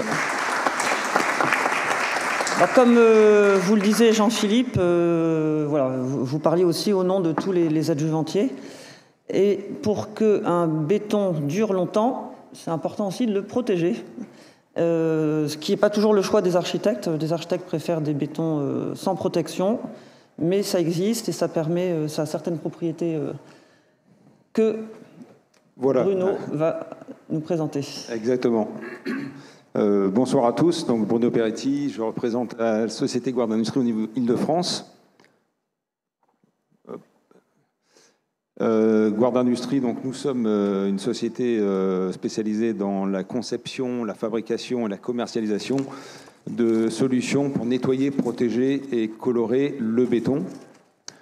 Donc nous avons 35 ans d'expérience à disposition, enfin à destination des applicateurs et des usines de préfabrication béton. Donc pourquoi protéger le béton? Le béton, on le sait, a une certaine porosité qui est variable de 10 à 25%, enfin qui comprend 10 à 25% de vide. La porosité va varier également du béton lui-même, béton coulé en place ou jusqu'au BFUP. Quoi qu'il en soit, c'est un matériau vieillissant et qui a un intérêt d'être protégé, puisque laissé nu, le béton est soumis à toutes les agressions extérieures et peut être fragilisé dans le temps. Donc notre métier, c'est de venir apporter les solutions pour protéger et augmenter la pérennité du béton et surtout aussi sa propreté. Donc nous avons au niveau du béton des réactions endogènes, qui sont propres au béton lui-même, intrinsèques, et des réactions exogènes qui, elles, sont des éléments extérieurs qui viennent agresser donc la peau du béton par les intempéries, les pluies acides, les micro-organismes, la pollution, et également le phénomène bien sûr des graffitis. Ces réactions peuvent être limitées en protégeant la peau du béton avec des produits adaptés. Donc, le monde de la chimie de la protection a évolué. On était, il y a plus de 20 ans, principalement sur des produits en base silicone. Aujourd'hui, on privilégie les produits d'imprégnation. Alors, c'est-à-dire qu'on a deux types, on peut observer deux types de produits, des produits dits d'étanchéité, qui ont l'inconvénient de renfermer l'humidité dans le support et qui peuvent, de ce fait, la protection peut être amenée à avoir des problèmes de cloquage en empêchant la bonne perméance, les échanges gazeux de se faire. Donc aujourd'hui, on est plus dans les produits d'imprégnation qui vont laisser respirer le béton. Donc ça, c'est important, en modifiant la tension superficielle, c'est-à-dire le rapport entre le solide et le liquide, de façon à empêcher l'eau de pénétrer dans le béton. Donc de ce fait, on n'a aucun risque de cloquage. On distingue, je dirais, par la notion de protection, les protections incolores et les protections colorées. Les protections incolores peuvent être des produits de protection hydrofuge ou hydro-oléofuge, qui amènent également des qualités possiblement anti-graffiti. qui ne jaunissent pas, donc ça c'est important, c'est-à-dire qu'on garde vraiment l'aspect du béton neutre, on n'a aucune modification visuelle de la peau du béton, donc c'est idéal pour la protection, et les mêmes propriétés que l'on peut retrouver dans les imprégnations colorées destinées à embellir le béton en plus de le protéger. Donc les produits de protection aujourd'hui ont une longévité de 5 à 10 ans, donc ils peuvent être amenés avec des garanties, et dans les couleurs, on a aussi des produits qui garantissent des 25 ans de tenue. Quelques exemples pour protéger, embellir ou corriger les bétons. Aujourd'hui, il existe des lasures disponibles dans toutes les teintes qui permettent de faire vraiment des projets à façon, de personnaliser. Quelques exemples ici que vous pouvez voir au milieu, notamment la tour marseillaise, où il s'agit d'éléments BFUP, de pare-soleil, qui ont été montés sur chantier un à un, enfin lasurés en pied-tour et mis en place. Donc on a plus de 27 teintes sur cet exemple. Il existe aussi des lasures de protection et d'embellissement métallisées, comme on peut voir sur la droite. Donc aujourd'hui, pour rester toujours dans l'évolution vers le vert et le respect de l'environnement et minimiser les impacts des méfaits du CO2. Donc, on a vu le béton se mettre au vert, les produits de protection également. Il existe aujourd'hui des produits biodégradables formulés à base de matière d'ingrédients végétales, donc on appelle les produits biosourcés, qui sont des produits qui présentent très peu de COV, qui peuvent être aussi classés LEED. Donc la chimie évolue aussi. Hop, je reviens. Donc le principe de la fabrication d'un produit biosourcé, on part de la ressource naturelle, donc qui peut être le maïs, le betterave, le blé, la résine d'arbre. Donc on est vraiment sur les produits naturels qui sont transformés pour obtenir la matière végétale jusqu'à l'obtention d'un composé biosourcé. Donc c'est là où on utilise ces composants biosourcés qui aujourd'hui sont pour la plupart disponibles sur le territoire, donc ça rentre aussi en ligne de compte dans l'empreinte carbone, et que l'on formule à l'usine pour en faire un produit abouti. Donc voilà, les produits biosourcés sont les produits d'avenir et qui amènent toujours la protection contre l'eau, contre l'huile, contre les agressions, avec une longévité et des certifications établies. Merci beaucoup, Bruno. C'est vrai, l'exercice est un peu difficile parce que c'est très rythmé, mais voilà. Donc l'idée, c'était vraiment d'aller du matériau à l'architecture, et pour construire, il faut un maître d'ouvrage. Donc nous avons notre maître d'ouvrage qui est là. C'est un mal nécessaire. C'est très important. Et Olivier va peut-être nous dire pourquoi il choisit le béton dans son architecture, comment il imagine les bétons demain en tant que maître d'ouvrage, et comment il travaille avec l'agence Martin Duplantier.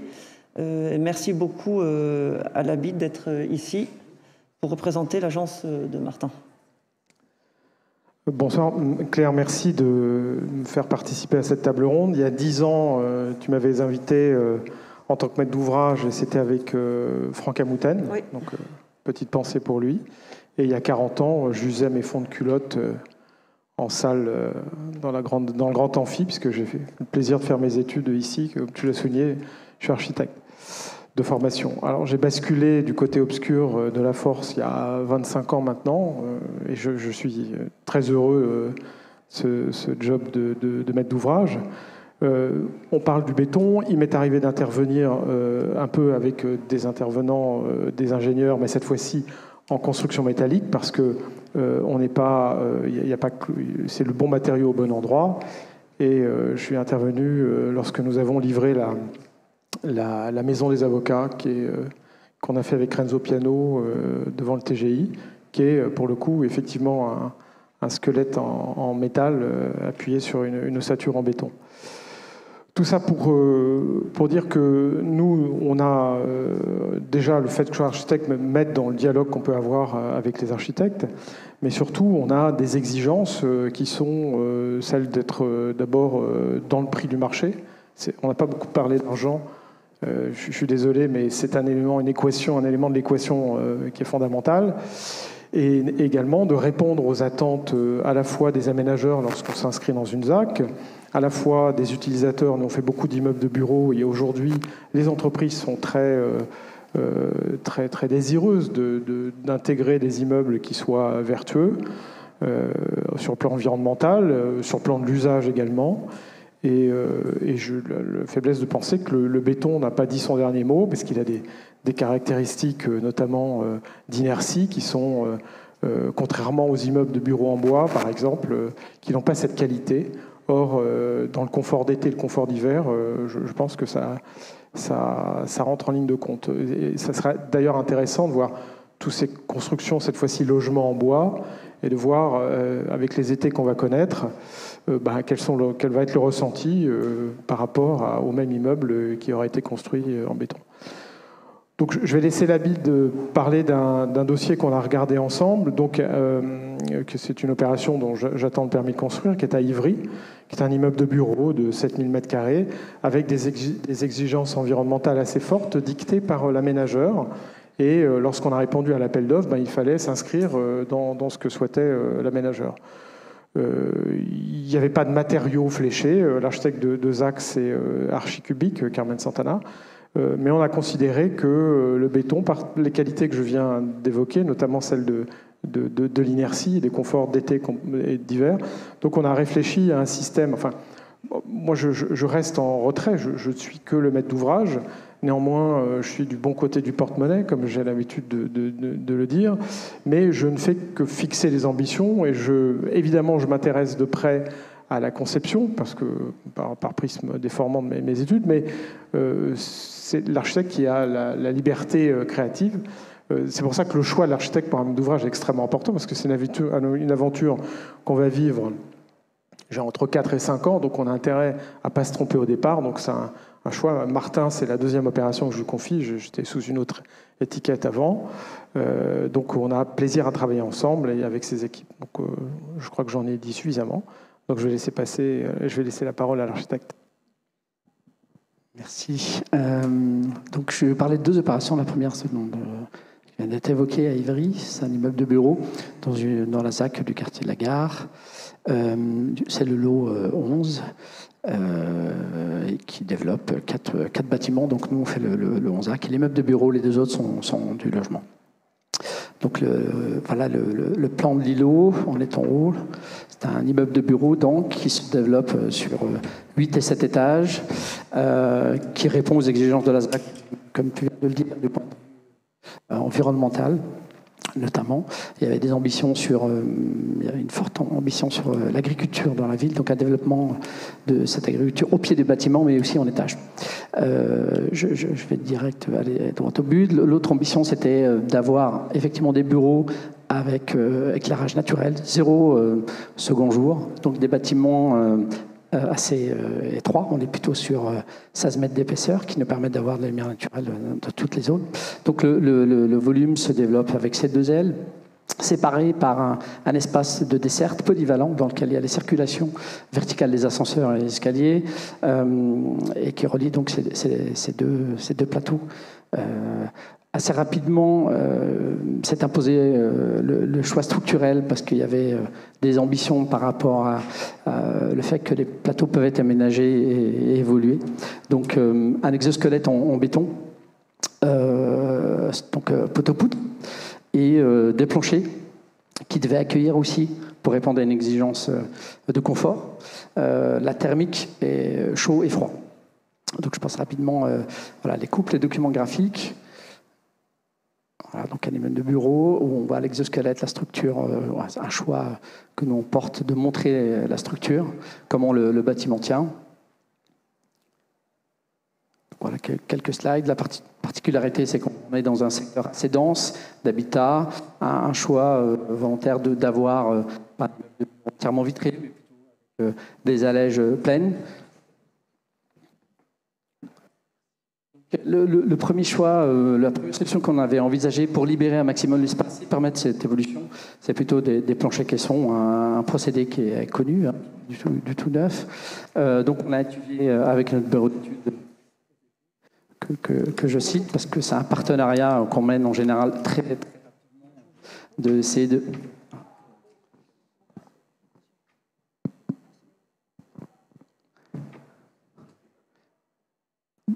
Donc assez rapidement, on a cette approche sur la structure parce qu'elle pèse, tu parlais d'argent tout à l'heure, mais le gros œuvre, on sait qu'il pèse entre 35 et 40% d'un projet, donc la rationalisation et l'optimisation, elle a beaucoup de sens. Donc le premier système, en tout cas en termes de plancher, c'était plutôt ce plancher caisson qui nous laissait, en tout cas par rapport à un usage, une partition de moult possibilités.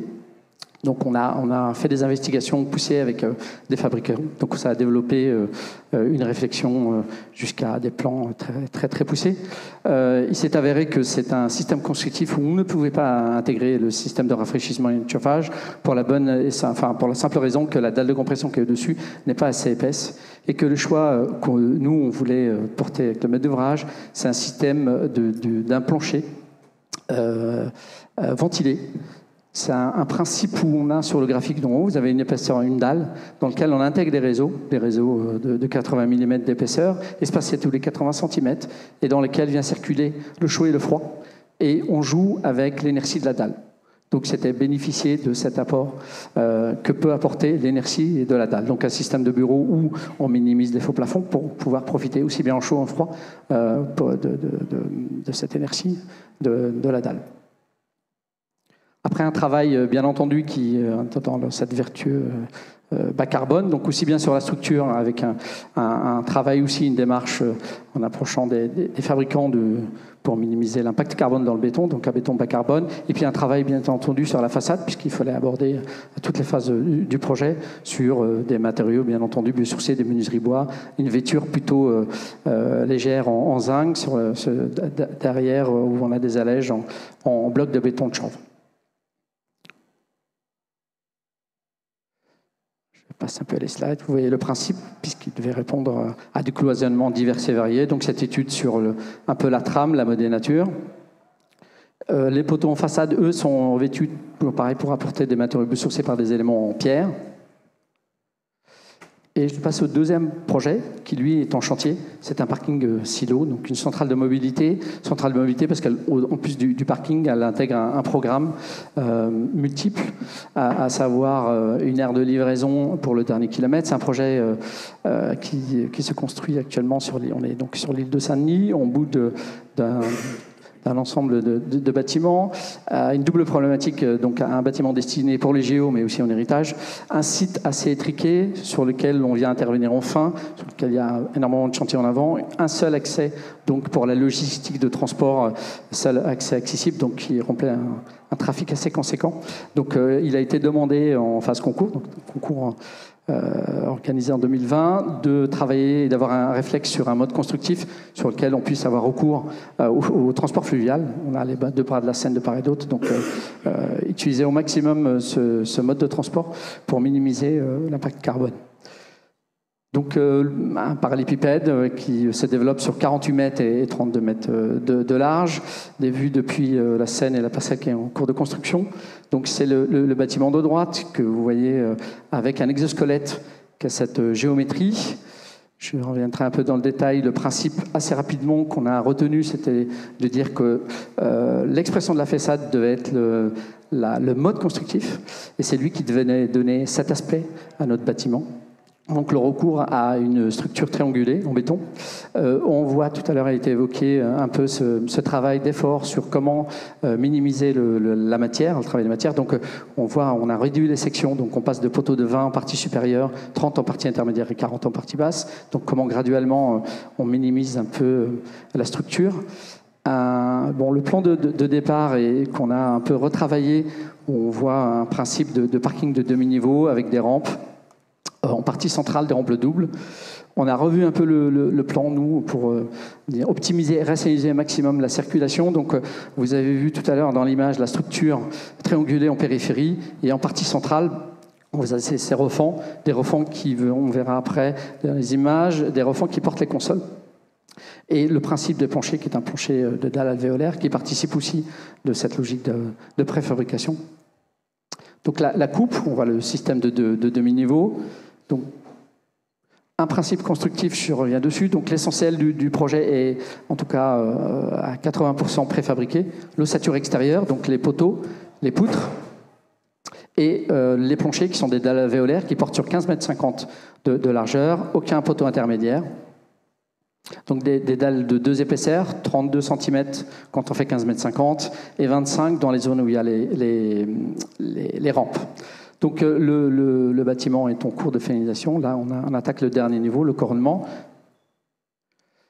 Donc le principe structurel de ces éléments préfabriqués, vous voyez les assemblages au droit des planchers, un système qu'on a voulu, en minimisant au maximum le rapport plein-vide, détermine aussi la section des poutres. On voulait que les poutres répondent juste au strict nécessaire pour faire le coupe-feu et bien entendu porter le bâtiment. Et on voit la sous-face des dalles alvéolaires.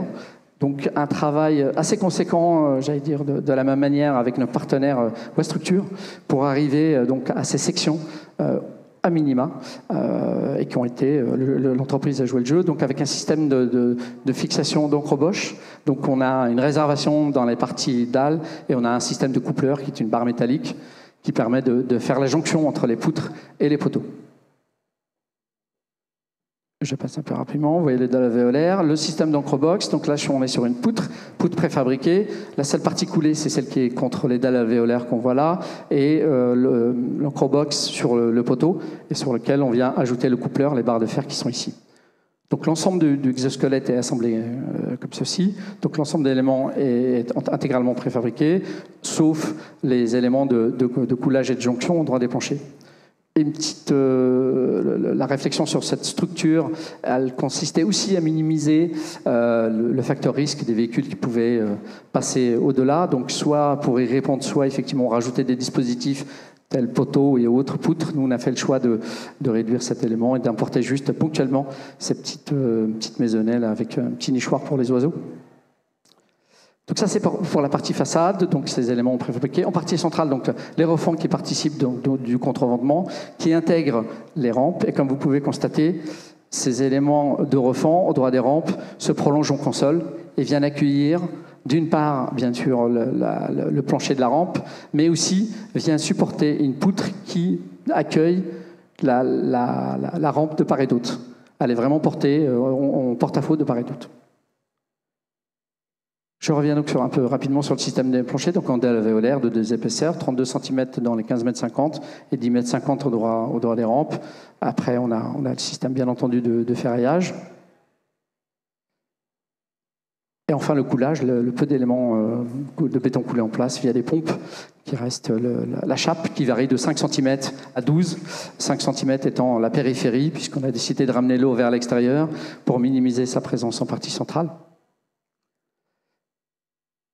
Voilà, mise en œuvre des chapes. Et donc un parking silo largement ouvert. Donc un parking silo largement ouvert, on voit beaucoup la sous-face. Et donc il y avait une attention toute particulière sur ces sous-faces qui devaient initialement recevoir un 1% artistique et pour des raisons que ne pourra pas se faire. Donc on aura ces surfaces libres, mais dont on a fait le travail d'intégrer tous ces éléments techniques, et notamment ces éléments qui peuvent parfois, on peut subir, nous notamment les descentes EP qu'on a voulu intégrer entre 2 éléments de dalle alvéolaire, et ça fait partie de ces zones de clavetage qui relient les 2 bandes, et puis les chemins de câbles qui font qu'on ait une partie horizontale et qu'on n'a pas ce jeu de yo-yo, donc préserver cette surface visible lisse dans son intégralité. Et enfin, la dernière partie, c'est le couronnement du bâtiment qui vient accueillir des panneaux solaires qui vont être fixés ultérieurement. Donc nous, on a prévu ces énormes poutres qui vont pouvoir accueillir ces panneaux solaires et qui peuvent éventuellement changer. Donc des poutres de 15,50 m de long préfabriquées. On a juste les extrémités qui arrivent et qui assurent le clavetage avec la poutre de rive préfabriquée. Et on a juste cette partie de finition.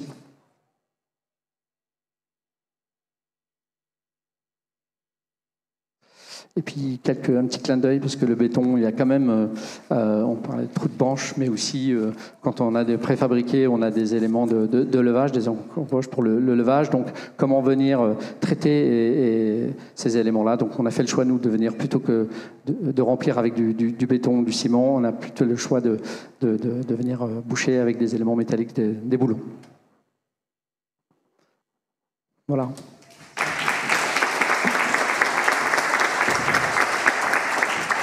Merci beaucoup. Moi, j'avais une petite question pour Olivier, parce que dans le premier projet, c'est un béton à empreinte carbone réduite que vous avez choisi dès le départ. Oui, puisque c'est devenu un exercice incontournable pour nous. D'abord, l'exigence de la ZAC, et puis la propre exigence que l'on se met, nous, puisqu'on souhaite mettre sur le marché des produits, je n'aime pas trop ce terme, mais enfin des immeubles qui soient désirables, qui soient aux normes environnementales, au moins celles du jour, dans le meilleur des cas, à celles qui vont arriver, même si l'équation financière est pas, pardonnez-moi, je reparle d'argent, mais c'est un peu pour ça que je suis là aussi, même si c'est pas toujours facile de tenir l'équilibre, néanmoins, on va pousser parce que c'est dans notre ADN, d'une part, des produits de qualité. D'autre part, je pense que si on ne le fait pas, on est foutu dans notre métier. Si on veut s'inscrire en ZAC, il faut montrer patte blanche et montrer qu'on est capable de faire des produits qui sont demandés aujourd'hui par le grand public. Enfin, en tout cas, que cette notion de qualité environnementale, elle s'impose à nous parce qu'on est là pour 50 ans. Et donc, on va chercher... aujourd'hui, on a une problématique de matériaux biosourcés, mais également géosourcés. La problématique du réemploi, donc dans les agrégats de passage, ça c'est intéressant. Donc tout ça est mesuré et pesé. Et on n'a pas énormément de possibilités, eu égard aux conditions posées par les assurances, pour réemployer des matériaux. C'est souvent des matériaux de parement. Ça finit souvent avec des agrégats qui sont concassés et lissés dans une résine pour le hall d'entrée. C'est très visible, c'est très sympa, mais ça pèse pas grand-chose. En revanche, dans un immeuble en béton, s'il y a une part de béton bas carbone, c'est tout de suite un volume très important et qui nous intéresse parce qu'on va cocher assez rapidement les cases. Merci beaucoup. Voilà, donc nous avons vu dans vos projets et de la préfa et du coulé en place. J'ai fait un petit clin d'œil à Farid qui est là, qui construit aussi juste à côté de votre bâtiment sur l'île Saint-Denis, village olympique, un bâtiment en béton coulé en place. Il y a beaucoup de béton d'ailleurs pour les Jeux olympiques. Merci beaucoup à tous d'être venus. On ne va pas conclure tout de suite parce que l'idée c'était aussi d'échanger. Déjà entre vous, si vous le souhaitez, avec les participants ce soir, si vous avez des questions, n'hésitez pas, c'est le moment de poser vos questions sur le ciment, le béton, les adjuvants, l'argent des maîtres d'ouvrage, les protections. N'hésitez pas. Alors, Étienne.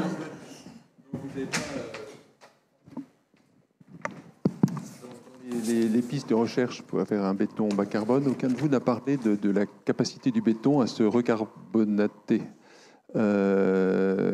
soit dans le béton coulé en place lui-même dans sa vie, soit à sa démolition, la recarbonisation accélérée des agrégats obtenus par démolition. Est-ce que vous pouvez faire un point sur où on en est là-dedans dans ces recherches et est-ce que ça pourrait apporter comme gain d'empreinte carbone ? Je me tourne vers Laurent parce que je sais que c'est là qu'il y a la connaissance. Merci. Oui. Alors effectivement, la carbonatation du béton, c'est-à-dire la captation du CO2 atmosphérique par le béton, est une tendance naturelle qui est essentiellement liée au ciment et à la chaux. Ça marche aussi avec la chaux. Donc effectivement, il y a eu un certain nombre de codes de calcul qui ont estimé une profondeur de carbonatation moyenne de l'ordre de un peu plus d'1 centimètre, et ça permettait de recalculer effectivement, de défalquer une quantité de CO2 qui avait été émise au départ, et on dit, comme le béton se recarbonate, donc il y a une forme de compensation.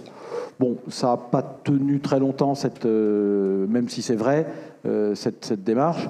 En revanche, effectivement, ce qu'on observe, ce qu'on a mis à profit, dans le cadre d'un projet national qui s'appelle le projet national Fast Carb, donc carbonatation accélérée, Fast Carb en anglais.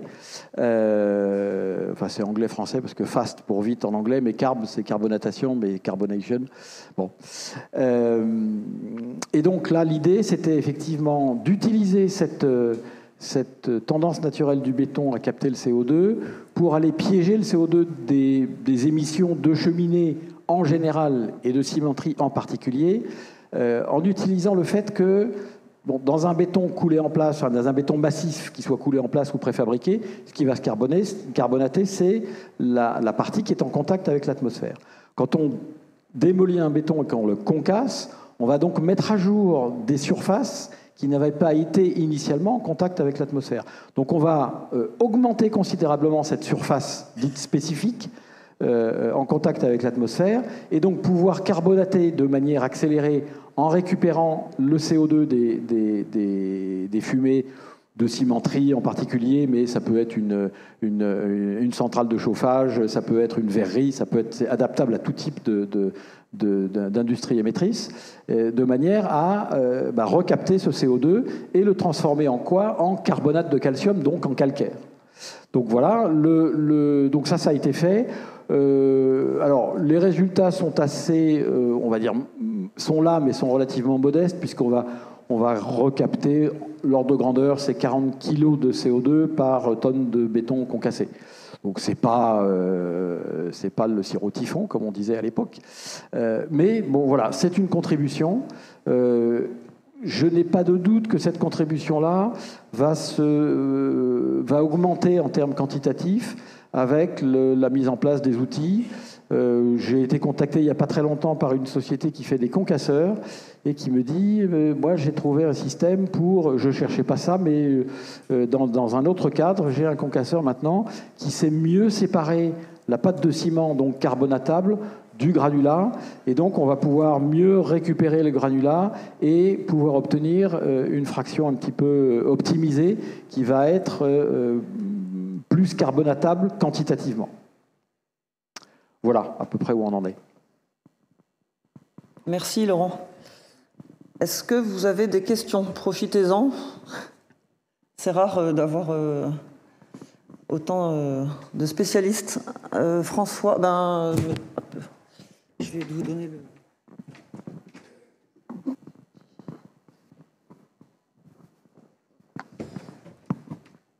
Merci beaucoup, Aman, architecte.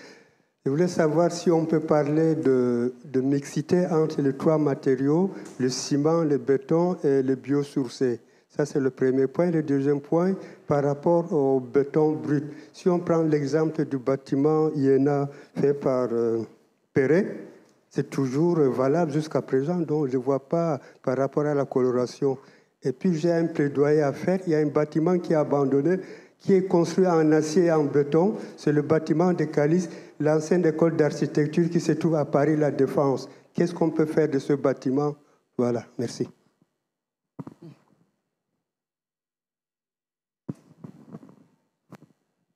Moi, je peux vous répondre déjà sur la dernière partie, sur l'école d'architecture de Paris La Défense, puisque j'ai une expérience sur les deux matériaux. Et c'est un sujet qui était très compliqué, qui reste très compliqué. Aujourd'hui, on peut sauver ce bâtiment. Le problème, c'est de trouver les gens qui sont en capacité de porter financièrement le soutien et la sauvegarde de ce bâtiment. Et quelle exploitation on va en donner. Voilà. Et aujourd'hui, c'est ça qui a un peu fait un pierre d'achoppement à la première campagne de sauvegarde qui a à peu près maintenu le bâtiment en état, mais pour laquelle on n'a pas pu trouver un débouché utile en destination. Ça, je peux vous le dire. Et puis pour la première question aussi, mais je vais laisser la parole à tout le monde, il y a des solutions qui savent mélanger du ciment, des éléments biosourcés pour faire des bétons biosourcés. Et il y a déjà des produits qui sont disponibles. Je pense que vous pouvez peut-être compléter.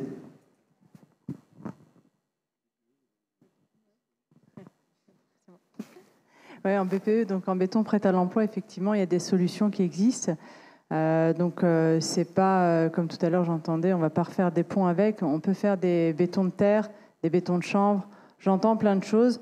Donc aujourd'hui, on est vraiment dans cette démarche de mixer les matériaux, donc de plus faire tout en béton, mais plutôt de mixer effectivement bois-béton. Et puis dans la formulation même du béton, on essaye un maximum d'intégrer maintenant des matériaux biosourcés. Donc là pour l'instant c'est la terre. Je sais que dans le sud, mes collègues du sud sont beaucoup plus avancés que moi sur le sujet. Donc on travaille dessus. Et puis il y a aussi tout ce qui est toutes les matières biosourcées qu'on peut trouver autres. Donc mais là c'est plus de la R&D, c'est vraiment pas du courant, c'est pas encore industrialisé. Demain si on m'appelle et qu'on me demande un béton de terre, ça demande un peu de préparation, un peu de travail et savoir de quoi on parle quand on parle de béton de terre.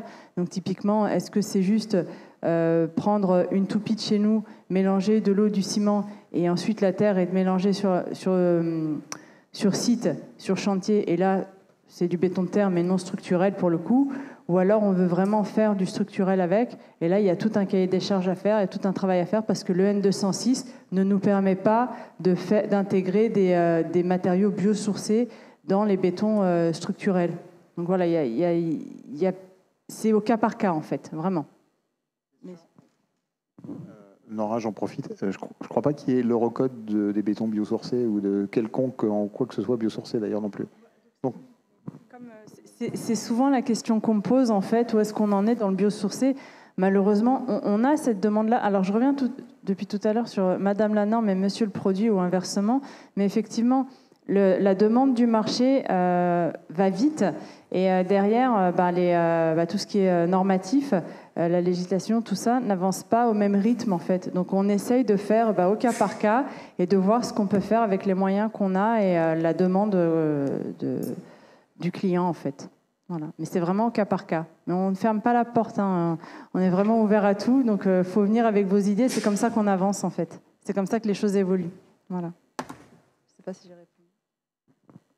Aujourd'hui, récemment, il y a un exemple, alors je n'ai pas en tête le lieu, mais c'est en région parisienne, il y a un ouvrage qui est fait en tout recyclé, y compris la fabrication du ciment, etc. Donc, alors ça s'accompagne dans l'innovation pour contourner les problématiques de normalisation par des dépôts d'ATEX spécifiques pour ce chantier-là. C'est pas obligatoirement facile à obtenir, hein, puisque si vous avez pratiqué, soit rechercher un avis technique ou un ATEX, c'est du travail de longue haleine auprès du CSTB pour pouvoir faire valider les solutions. Mais il y a quand même des possibilités. Après, le biosourcé, c'est évidemment une tendance, même dans la chimie d'adjuvantation, qui est présente et qui va se développer de plus en plus. Ça, c'est clair. Après, pour répondre à votre question sur la durabilité des ouvrages de Perret, évidemment, ils sont encore là, mais bon, il y en a quelques-uns qui ont souffert. Donc, malgré tout, les problématiques de corrosion des armatures, qui sont essentiellement liées, je pense, à des problématiques de mise en œuvre au départ et d'épaisseur de parement, enfin d'enrobage des aciers, plus que la qualité du béton. Mais bon, voilà, ça s'entretient, effectivement, mais au-delà de 50 ans, bon, il y a des traces de souffrance quand même, quoi. Désolée, il y a des idées qui me reviennent, en fait, en parlant. Mais en fait, juste pour le biosourcé, il faut que ça ait du sens aussi. Il faut, comment dire, quand je dis que le sujet de la terre est avancé avec mes collègues du Sud, c'est parce qu'en fait, ça a du sens. Ils avaient de la terre sur place, ils ont une carrière, ils ne savaient pas quoi en faire, ils ont développé des choses. J'ai des collègues dans le Sud-Ouest qui intègrent des coquilles d'huîtres dans certains bétons esthétiques. J'ai des collègues dans le Nord qui vont intégrer du sédiment parce qu'ils habitent au Havre. Et donc, du coup, ça a du sens. Ce que je veux dire, c'est que j'ai travaillé sur un projet à Paris avec de la terre. Bon, c'était pas structurel, mais la terre est venue de loin et ça n'avait plus aucun sens, en fait. Elle est arrivée trop humide parce que c'était en hiver, il a fallu la faire sécher. Du coup, c'était quoi, au départ, le sujet, en fait? Si c'est vraiment pour mettre du biosourcé juste pour l'idée, ça n'a pas de sens. Il faut qu'il y ait du sens derrière.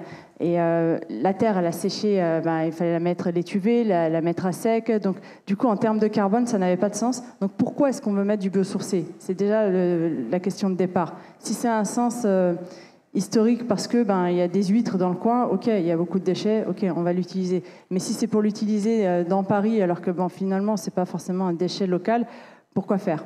Voilà, c'est surtout ça, parce que derrière, voilà, c'est juste réfléchir le projet en amont. Merci Nora.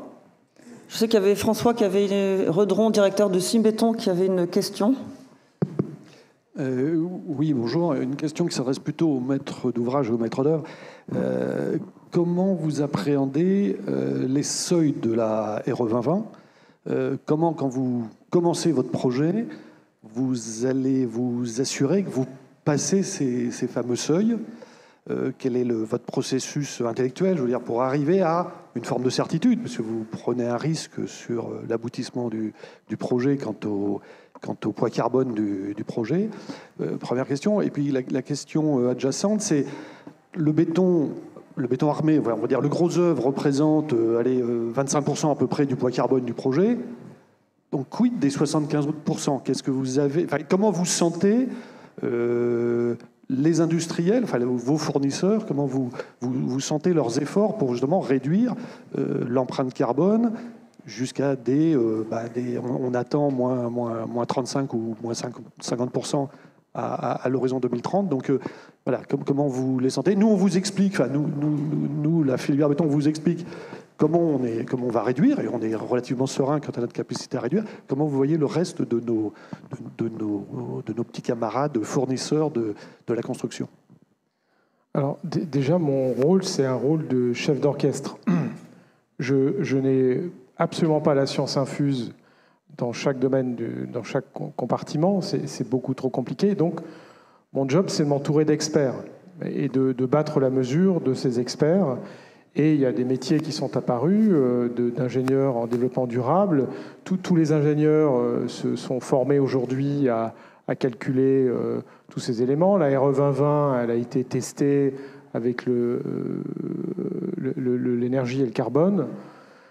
Donc, moi, mon rôle, c'est de bien comprendre les exigences à la fois du marché, les exigences de la réglementation, les exigences qui peuvent aller au-delà de la réglementation de l'aménageur, et de me dire avec qui je vais travailler déjà pour élaborer un immeuble qui, de par déjà sa morphologie, répond en partie à la question, l'exposition, mais ça, tous les architectes sont formés aujourd'hui aussi à dessiner des ouvrages qui sont contextuel climat, contextuel évidemment local, mais contextuel climat.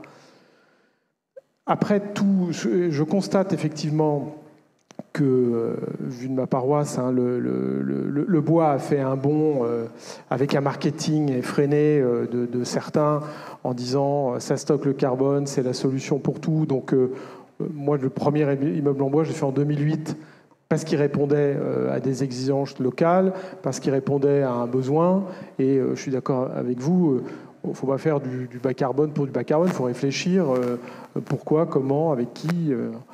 Et donc, je m'aperçois, et j'en suis ravi, c'est que les industriels du béton, vraiment j'ai appris beaucoup de choses ce soir, moi, côté maître d'ouvrage,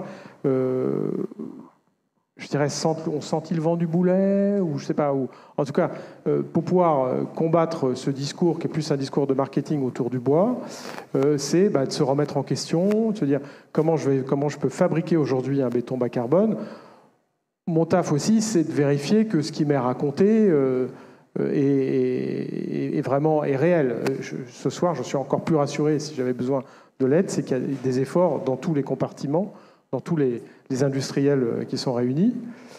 Ça, c'est pour le béton. Et absolument tous les industriels de la construction, hein, on parle du béton, mais tous les éléments de seconde œuvre. Aujourd'hui, par exemple, la menuiserie bois fait un retour en force. Elle a énormément de qualité, déjà une qualité plastique. Je ne parle pas de PVC, hein, une qualité plastique, esthétique, quoi. Mais partout, enfin les revêtements de sol, donc tout le monde pousse dans le sens parce que de toute façon, sinon ils sont rayés des listes et nous, maîtres d'ouvrage, on ne fera pas appel à tel ou tel fabricant parce que il ne va pas cocher la case que nous avons besoin de cocher. Il y a deux industries un peu séparées. Il y a celle du logement où peut-être que aujourd'hui, pas encore, en tout cas les acquéreurs, on ne fait pas beaucoup de logements, on en fait un peu, mais n'ont pas ne sont pas orientés de la même façon. Je veux dire que le prix avant tout et la localisation vont les intéresser avant le respect de la RE 2020. Et puis, si ce qui va les intéresser, c'est la faible consommation énergétique. En revanche, dès que vous faites de l'immobilier d'entreprise, et là, ce que je disais tout à l'heure, c'est qu'on est confronté à des utilisateurs qui, eux, des entreprises qui ont besoin de cocher également vis-à-vis du marché qu'elles ont intégré un immeuble extrêmement vertueux dans tous les domaines, que ce soit les peintures, mais les peintures, il y a longtemps qu'elles se sont déjà mises au jour, les revêtements de sol. Donc nous, on va raconter une histoire qui est une vraie histoire, en tout cas qui est l'histoire de la construction de cet immeuble, avec des matériaux qui sont vertueux jusqu'à la prochaine réglementation. Je crois que personne ici peut s'endormir, puisque nous guette la 2025, la suite, et il faut à chaque fois se préparer en se grattant la tête, en disant on ne va pas y arriver, puis finalement on y arrive, quoi. Et vous, en tant qu'architecte, comment vous répondez à toutes ces nouvelles exigences réglementaires? Je pense, comme disait Olivier, on est entouré, bien entendu, on n'est pas seul, on est un certain nombre de partenaires. Donc c'est rentré dans les mœurs depuis quelques temps maintenant. Il n'y a pas un bras de levier. Un bâtiment, c'est multiples de matérialités, de matériaux. Dans l'exemple dont j'évoquais tout à l'heure, on a parlé effectivement des planchers béton bas carbone, mais vous avez vu en façade, il y a des allèges en béton de chanvre, on a des menuiseries bois, donc c'est des curseurs. Au final, ça se traduit par un tableau Excel. Donc quand on additionne un peu l'ensemble des matériaux, on voit où on arrive assez basiquement. Alors bien entendu, les matériaux ne sont pas posés là au hasard. Je pense que tout à l'heure a été dit à plusieurs reprises le bon matériau au bon endroit. Ça se fait aussi dans ce sens-là. Merci beaucoup. Judith Hardy. Oui, si je peux me permettre une dernière question, justement, c'était pour ouvrir le débat. D'abord, je voulais vous remercier. J'ai trouvé que les exposés étaient très clairs. Et pour nous qui ne sommes pas scientifiques et techniques et ingénieurs, c'est des exposés très utiles. On voit que les entreprises et l'industrie du ciment et du béton se mettent en ordre de marche en France sous le coup de directives européennes et de réglementations nationales. Ma question est la suivante. On sait tous maintenant qu'il y a une urgence absolue. Dans les 10 ou 15 ou 20 ans à venir, va se jouer un avenir des générations futures. On voit donc que l'Europe est en ordre de marche. Tu parlais, Laurent, tout à l'heure de ce groupe de travail de la RILEM qui essaye de mettre en place une approche performantielle qui pourrait servir au-delà des limites de l'Europe et des États-Unis, si j'ai bien compris. Ma question est la suivante. Il me semble que les territoires qui sont les territoires où les enjeux de la croissance démographique vont avoir un impact à l'échelle mondiale sont plutôt, après la Chine et l'Inde, peut-être l'Afrique subsaharienne. Quelle sera la possibilité, alors c'est une question pas évidente, je ne sais pas si tu pourrais y répondre, mais quelle sera la possibilité on sait que c'est probablement des entreprises qui ne sont pas des entreprises locales qui vont venir construire les grandes mégapoles qui vont surgir dans cette zone-là. Donc peut-être des entreprises qui auront les compétences et le savoir. Néanmoins, quelles seront les exigences réglementaires, les normes qui vont faire qu'on dépensera l'argent qu'il faut pour être environnementalement exigeant? C'est une question peut-être un peu complexe, mais j'ouvre le débat. Judith. Parce qu'il me semble que c'est là qu'il va y avoir vraiment un impact. J'ai 4 heures pour répondre. Si tu peux nous faire d'abord une petite réponse en 5 minutes, et ensuite on continuera. Oui. Effectivement, oui, la question est difficile. D'abord, je pense qu'on a beaucoup à apprendre des pays qui sont effectivement déjà sous les feux de la rampe, comme on le l'est ce soir, qui sont déjà soumis à ces contraintes environnementales extrêmement rigoureuses. Il y a un aspect dont on n'a pas beaucoup parlé ce soir, c'est tout ce qui concerne ce qui s'appelle le biomimétisme. Le biomimétisme, c'est la manière dont on va se réapproprier ce que la nature a inventé pendant 2 milliards d'années pour trouver des solutions locales et contextuelles à un certain nombre de contraintes. Et puisque tu parlais d'Afrique, dans un des pays d'Afrique que j'ai oublié, je crois que c'est au Zimbabwe, à Hara, il y a un système d'immeubles à R+7 sans climatisation, avec uniquement un système de ventilation naturelle qui s'inspire du système de ventilation des termites. Voilà. Alors, c'est un des exemples, il y en a plein d'autres. Je pense qu'on a aussi à apprendre de cette solution-là. Après, en termes réglementaires, dans mon passé de normalisateur à l'échelle européenne, j'avais constaté une chose, c'est qu'il y avait énormément de mes collègues qui se retranchaient derrière la procédure. Ah, mais c'est la procédure qui ? C'est un peu comme l'informatique.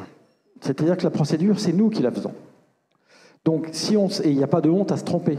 Si on s'aperçoit qu'effectivement, la procédure, donc la norme, donc le règlement, est finalement inadapté à l'objectif, eh bien, il n'y a qu'à changer.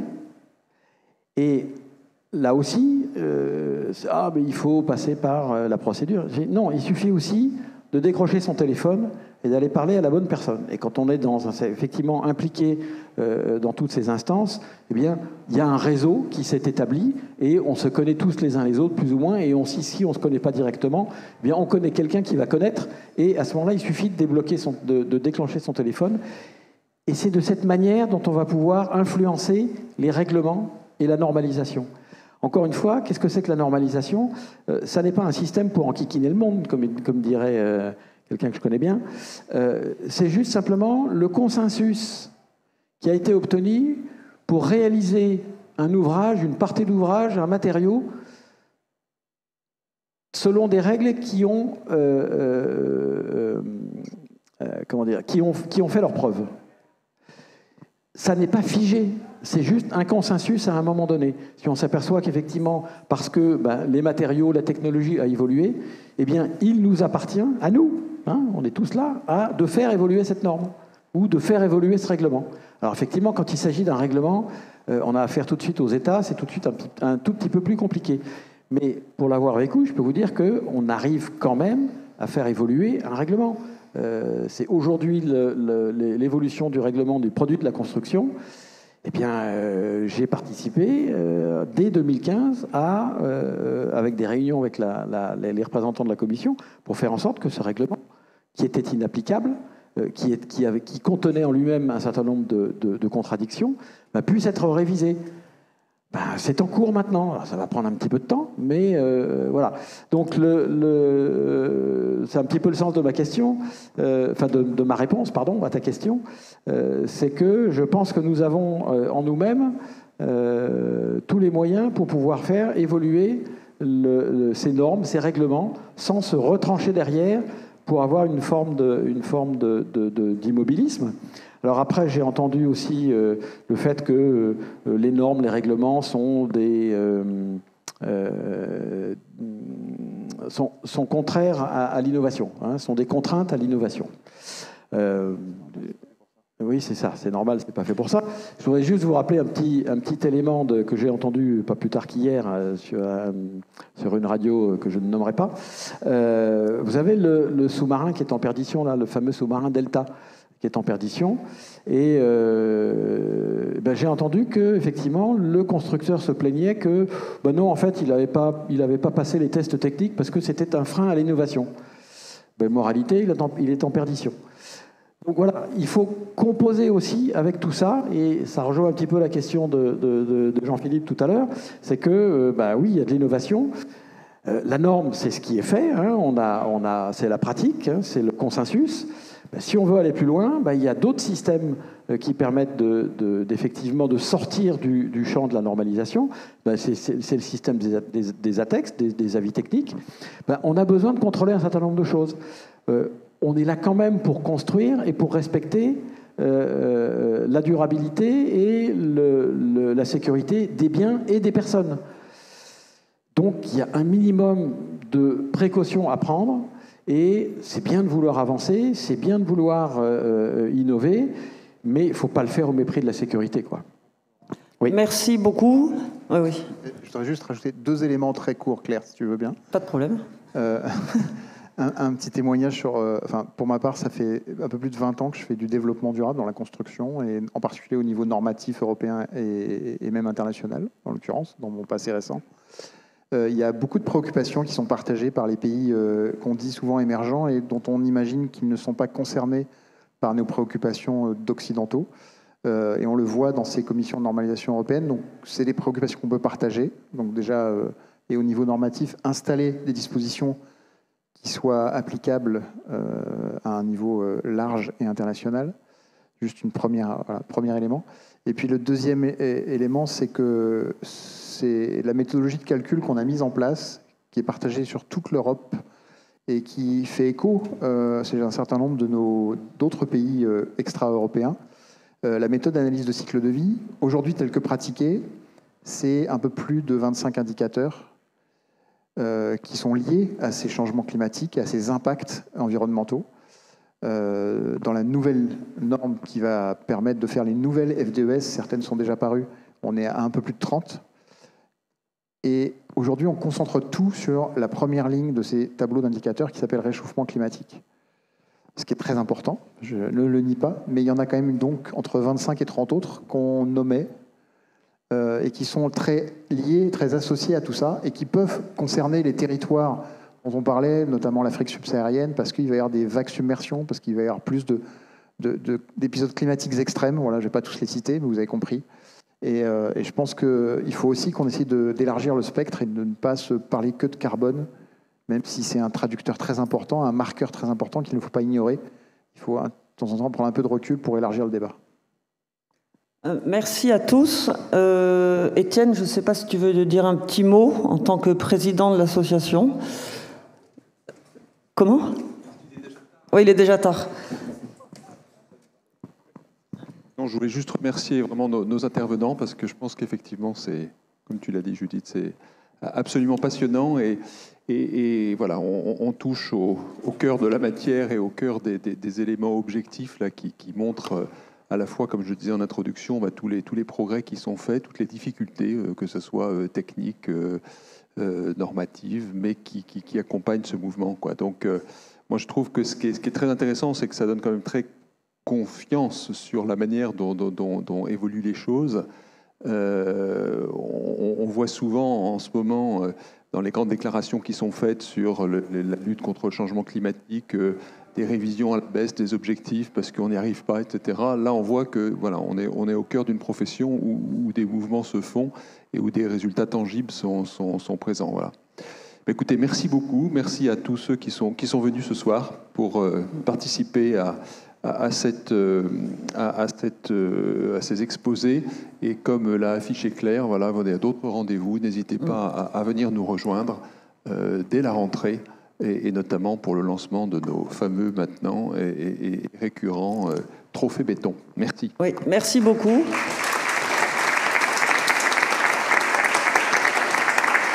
Alors, dans la présentation qui sera sur YouTube dès maintenant, j'ai donné les coordonnées de tous les intervenants, donc vous pourrez les contacter si vous le souhaitez. Donc, merci encore Jean-Philippe Bigas, Olivier Hay, Stéphane Herbin, Laurent Isoré, Labide Arfouche, Nora Léchour, Suzanne Lethierry, Bruno Peretti et Étienne. Merci aussi au ministère de la Culture qui nous soutient dans le trophée béton. Merci à la revue AMC aussi. Vous pouvez prendre des hors-séries qui nous publient chaque année. À la Maison de l'Architecture qui est partenaire de nos événements. Et puis à Isabella, André, Damien, Christophe, Laurent qui prend des photos et qui est toujours dans l'ombre. Et voilà, n'hésitez pas à vous inscrire à nos concours et nous allons prendre un verre et vous pouvez échanger et profiter voilà, de ce beau lieu.